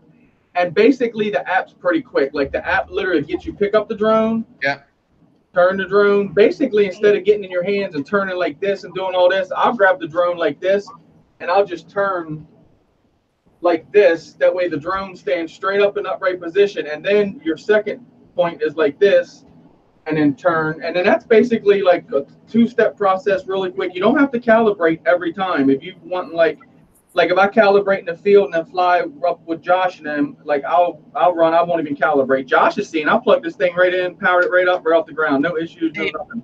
I think you should be able to take it like this and wing it like a Frisbee. And by the time it like does its spin loop thing, it should be like, fuck you, I'm good, and off you go. That should be DJI, if you're listening, that's how you need to build your crap right there. So it's just like a goddamn boomerang, you know. You throw it, it flips, it turns itself on, comes back to you and says, I'm ready. Billions of them. It's got like some sensor that fires up the motors once it's up in the air or something. That'd be pretty cool. Exactly. Just be like, all right, we're good. Let's go. I mean, I would buy one in a heartbeat. Thrust that phantom to the sky and shake it, baby. Dance on one foot now. Come on, get that foot up there. Come on, get that foot up there. Now wiggle your right stick. You gotta do Tap that. your left You gotta stick. do that for Ryan. Get that foot up there. Here. Look at her messing with his 7-incher. What?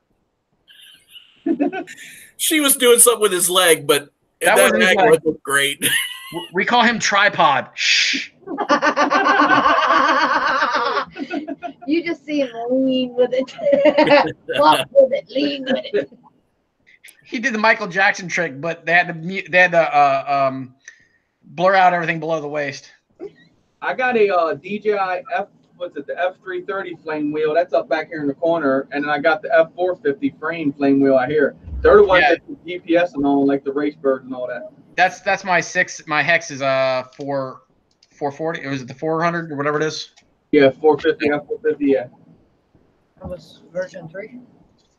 Yeah, my Phantom is the Vision Plus V3. Gotcha. I bought the upgrade motor kit and all that other crap, but it's like I said, it's still on the wall. Gotcha. So I have to, whenever I finally get it up and running, I have to have you come over and show me how to fly the stupid thing. Yes, sir. It's easy, man. Look, hey, they just go up. All you do is you can fly. Okay, like basically these are like 3 steps. You literally press a button, fire the motors up, and literally, well, the Phantom you hold down and out on the, and it You're starts right the over motor. there, Josh. Raise it up, dude, and it'll just sit there and wait for you to do what you want to do. It's like, oh, okay, let me scratch my ass. It'll just sit there and hover and wait for you to do the next move. No Reese's cups when I'm around you. They burn them up. I'm reading the drone network chat, and I'm fucking with Riot. I can't help myself. I can't stop it. Well, I'm happy because I got a new water bottle holder for my bicycle today. Joe, what Nice. frame was that, babe, that you were holding up? It's the big one. That's what she said. That's the quiet. That's the whisper. Yeah, that's the one that you guys were flying this last go around. Josh was flying. Woo! What happened? Ooh, I'm the presenter. Yeah, you're presented. So yeah, it's the one with the This is the one that creeps up on people walking their dogs with, and then it just. No, this is the 7-inch. So this is the one that's got the real deep growl. Okay. Yeah. That's the 6S with the run cam split too. I remember when John rolled with that bitch. That thing was like, y'all I was like, what the fuck? Yeah. And of course, crossfire on it. You know. Yeah. That's my Hellraiser. Fire in the hole. I gotta do this. So yeah, for all your camera crews, the biggest camera guys, this is about the biggest I fly right now. So 7-inch. It's fun. It's floaty. It scares small women and children. I'm a small woman. I didn't get scared. They all tell me I'm fine. So don't. Tell her, Joe, you'd have brought that up, bounced that off the windshield. She'd have known. Right? Hello. What's it? Know the race quad. What? I'm confused, I Havener. was asking which quad frame it was. I thought he was talking about Chris's Phantom. He said, no, yours. Oh, mine. Oh, okay. That's Gotcha. why I was asking you which one that was. And these are the packs we use for the Phantom. This is running on a 6. I don't know how many guys are running on the. Yeah. What are those? Out of curiosity, what is the battery packs on those, by the way? How many cells are those? This is a 3S, 3 cells. Oh, okay. And they just get like right in the back there. Got a bang and just. Reminds me of prom. It's back loaded. Yeah. But it lights up when it's loaded. Come on now. You got to give it some credit. Yeah, right? I'll bring out my next time we meet up, I'll bring out my Phantom and my Inspire and all that, and let's check them all out. Yeah, this one, actually, I just got a request for a review on this frame online, and I didn't do it because I don't care. No, it's for Havener. It's a 7-inch. I can't remember the manufacturer, but it's basically a race quad or a 7-inch that's been turned into a race quad. So it's a little stupid with this. It's running 6S 1600 kV motors. The Fox Pro 2s. It's a good rig. I mean, it's solid. 20 minutes of flight time. Yeah, it fucking flies forever. It's kind of sometimes it's annoying because you're like, all right, I'm done. Gotta get down now. Now I know what my wife feels like. Yeah, right.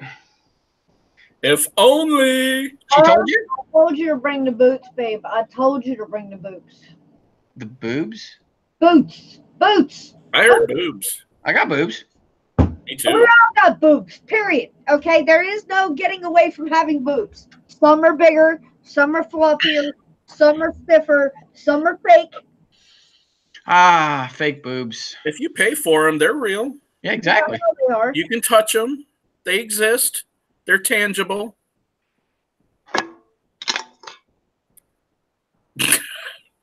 Oh man, I don't know. I'm like, what fun is I'm having. I'm gonna have to drop out of this soon. I'm infatuated with my new water bottle holder. I don't know why. It's carbon fiber and it's sexy, so I'm kind of like. All it needs is some props. But you all just like carbon fiber. That's all there is to it. It doesn't mean what it's on. Crystal, the quads y'all have. This one? The blue and the green? Or the invisible black one, I guess is the question we're trying to figure out there. Haven. Yeah, Harv, Chris has a lot of quads. He's only got like I think 57 or 58, so you'll have to be more specific. Just slightly, babe. This one. Yes. Sorry, there's a delay in the text. I understand that. Which what? Like I said, he's got too many of them now. Chris, what's your green frog or green thing? What is this? What's my green thing? Yeah, it's invisible. It's black. It's redacted for your protection. This is a Real-Act 210. The blue. What's the blue one? This is a okay. Now she's gonna get me tongue twisted here. Mm-hmm. This is the Real-Act 210 knockoff. This is the real deal, the Lumineer Charpoo Real-Act. That's why I put the Lumini motors onto it, and I even named it Charpoo. Did you say Charpoo? Like the dog? Oh, come no, on. not Sharpie. Charpoo. I didn't see your registration numbers on the bottom of that quad, mister. The FAA in the house. Today I haven't flown it yet. Don't sue me. Oh, I just read that, by the way. Apparently, from what I read on the FAA site this morning, apparently you are not required to register it if it's under 55 pounds. You're not required to register it if it's under 55 pounds. If you're not a professional or a registered pilot. It's like 5 or I thought that was 0.55 pounds. No, required. If you read the thing, I was just there this morning. I actually stole my phone. It says it said if you're not, you're required to register if you're above. If you're between 5 and it's basically voluntary. Let me pull it back up again. No, babe, you didn't mess up the vibe. You did not at all. We are. My vibe is going strong. Wait, that's wrong. I can probably change this and make it where they can see the color of it. Was it because there was an AMA email that went out today about the AMA governing affairs, talking about their interim ruling, and then I went to here and I searched for drone registration. Look, Indigo knows talking quads is the vibe. Yeah. There you go. Let's see here. Under USA unmanned aerial vehicles. My dear, that is one thing we all have in common. Oh, nah, you're good, Harv. That's what it is. Okay. My camera, like I said, just because it's the green screen, so it's throwing everything off tonight. If you catch me on like Drop the green screen. if you catch me on like Friday, I'll have everything up. I could drop it. Yeah, we're getting ready to get off. Yeah, we're getting ready to wind down. So here, I'll give you a little bit of drone porn for real life. Bow, chicka, bow, wow. I told Yeah, you, yeah. my husband has a problem. collection and a half. I got a problem. It's not a problem. It's not a problem. No, it's not a problem when he He's starts finished. running out of room. Yeah. When he starts what? When he starts running out of room. Build another room. What's the problem? I got a I wall can't over do here, that. a wall up there. I'm gonna start adding on to. We don't like the word can't. Well, put it to you this way. No. The park manager will not approve another What? room. The hell? Cortina suddenly has just started talking her ass off on my computer. Sweet. Shut up, bitch. All right, sorry. Boom! Hey, it's not, you know, I would say the same thing to Siri. Wait, let me get the baby oil. Let me get the baby oil. Go dry or go home. Uh-oh. You need a poopy. I'm going in dry. And there's another soundbite for my quad. Uh-huh. That one you got to put on a switch for when you know you're going down and there's no saving it. That would be Yeah, epic. instead of Amber Pillow. Josh, you should. Much better.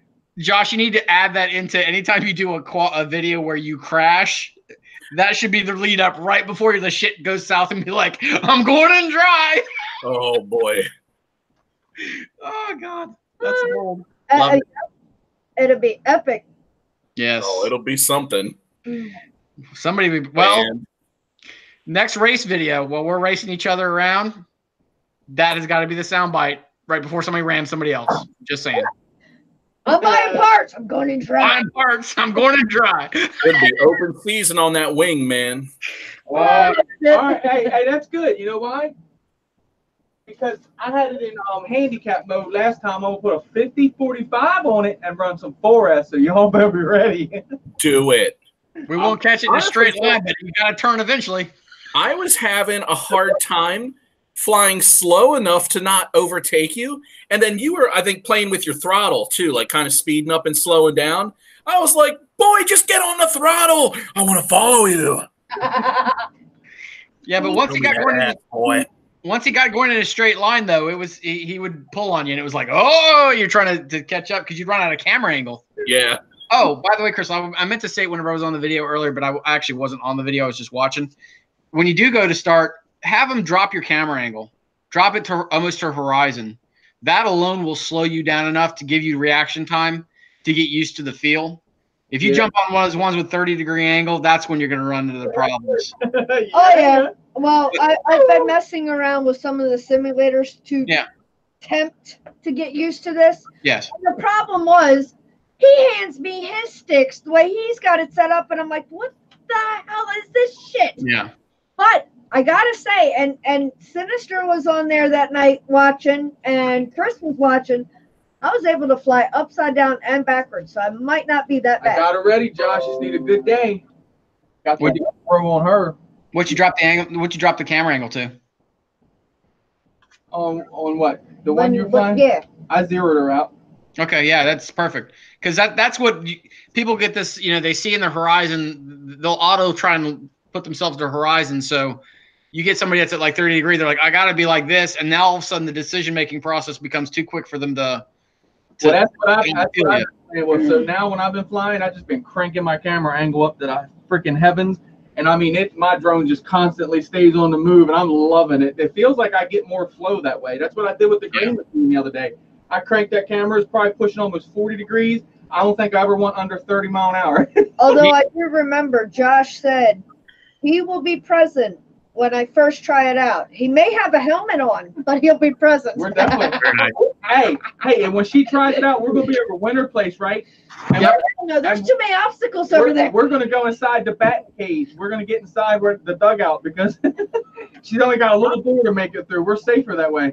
There's plenty of room if you just fly over the pond. Yeah. No obstructions. I got something for that. Hold on a sec. 1 sec. He's taking off his glasses. Shit just got real. Right? Uh-oh. Yes, like when she takes out her weave, you know shit's Right. There you go. Ugh. Look at the alien head. Here's my race helmet. Yep. I'm ready for you. Boy, you need to outfit that thing with some FPV goggles. Damn right. Yeah, on purpose, All right. upside down and backwards. Chris was trying out some new tricks, and I was like, Yep. let me try that. I feel faster just looking at him. Makes me shit faster too.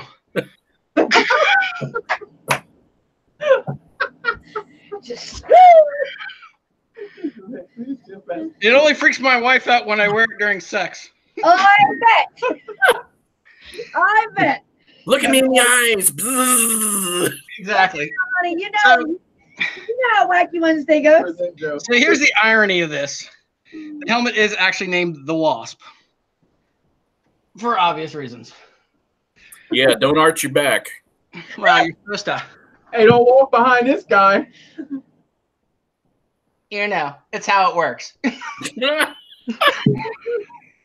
Put it in. I mean, you know. There we go. Wait.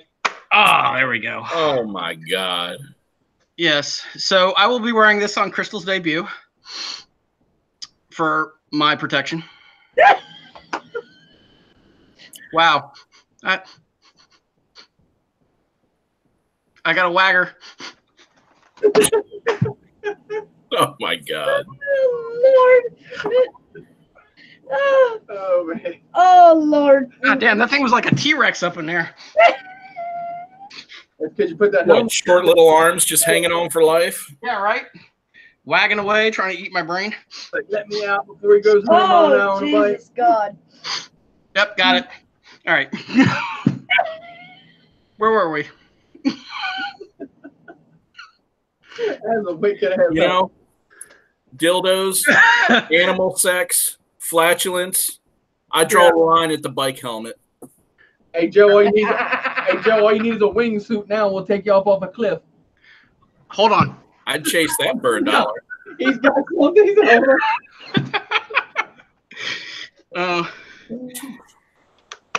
There we go. Okay. Yeah, that would be the most epic chase. The drones and the wing chasing Joe. Yeah. On my bicycle. Joe.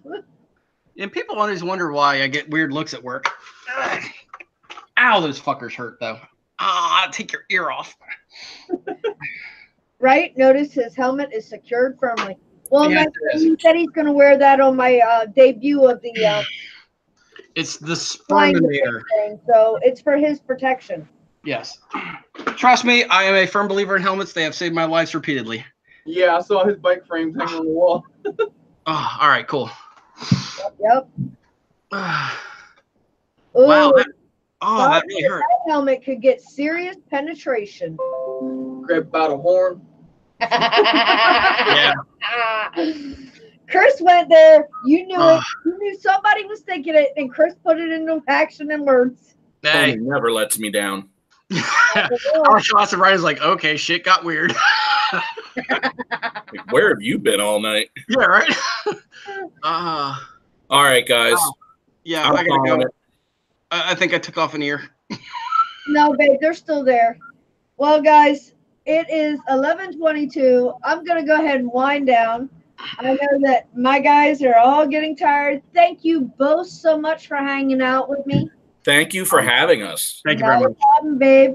Night. And I'm gonna have to thank Chuck, even though he didn't even get to pop back in. Hey, Chuck I had don't know. Chuck had a lot lizard bang on that window. He didn't have a phone call. Something's definitely going on because he hasn't answered my question. So, Well, hey, I give anyone a pass for taking care of family. So, all day. Yep. Life happens and family first. Yep. damn right. So on that note, love you guys. Have a great day and a great week, and I'll catch up with you guys later. You know it. Thanks, Josh. Bye-bye. Thanks, Joe. Bye. Bye-bye. Bye-bye. Love you guys. And I will catch you all on Friday on the Drone Network. 7 p.m. Eastern Standard Time over on Captain Cook's channel with Captain Cook, my crazy self, and this one right here. Yeah. So we'll see you guys then. And if not, Night, guys. catch me right back here on Wacky Wednesday again next week. Remember, guys, I love you all. Have a wonderful week.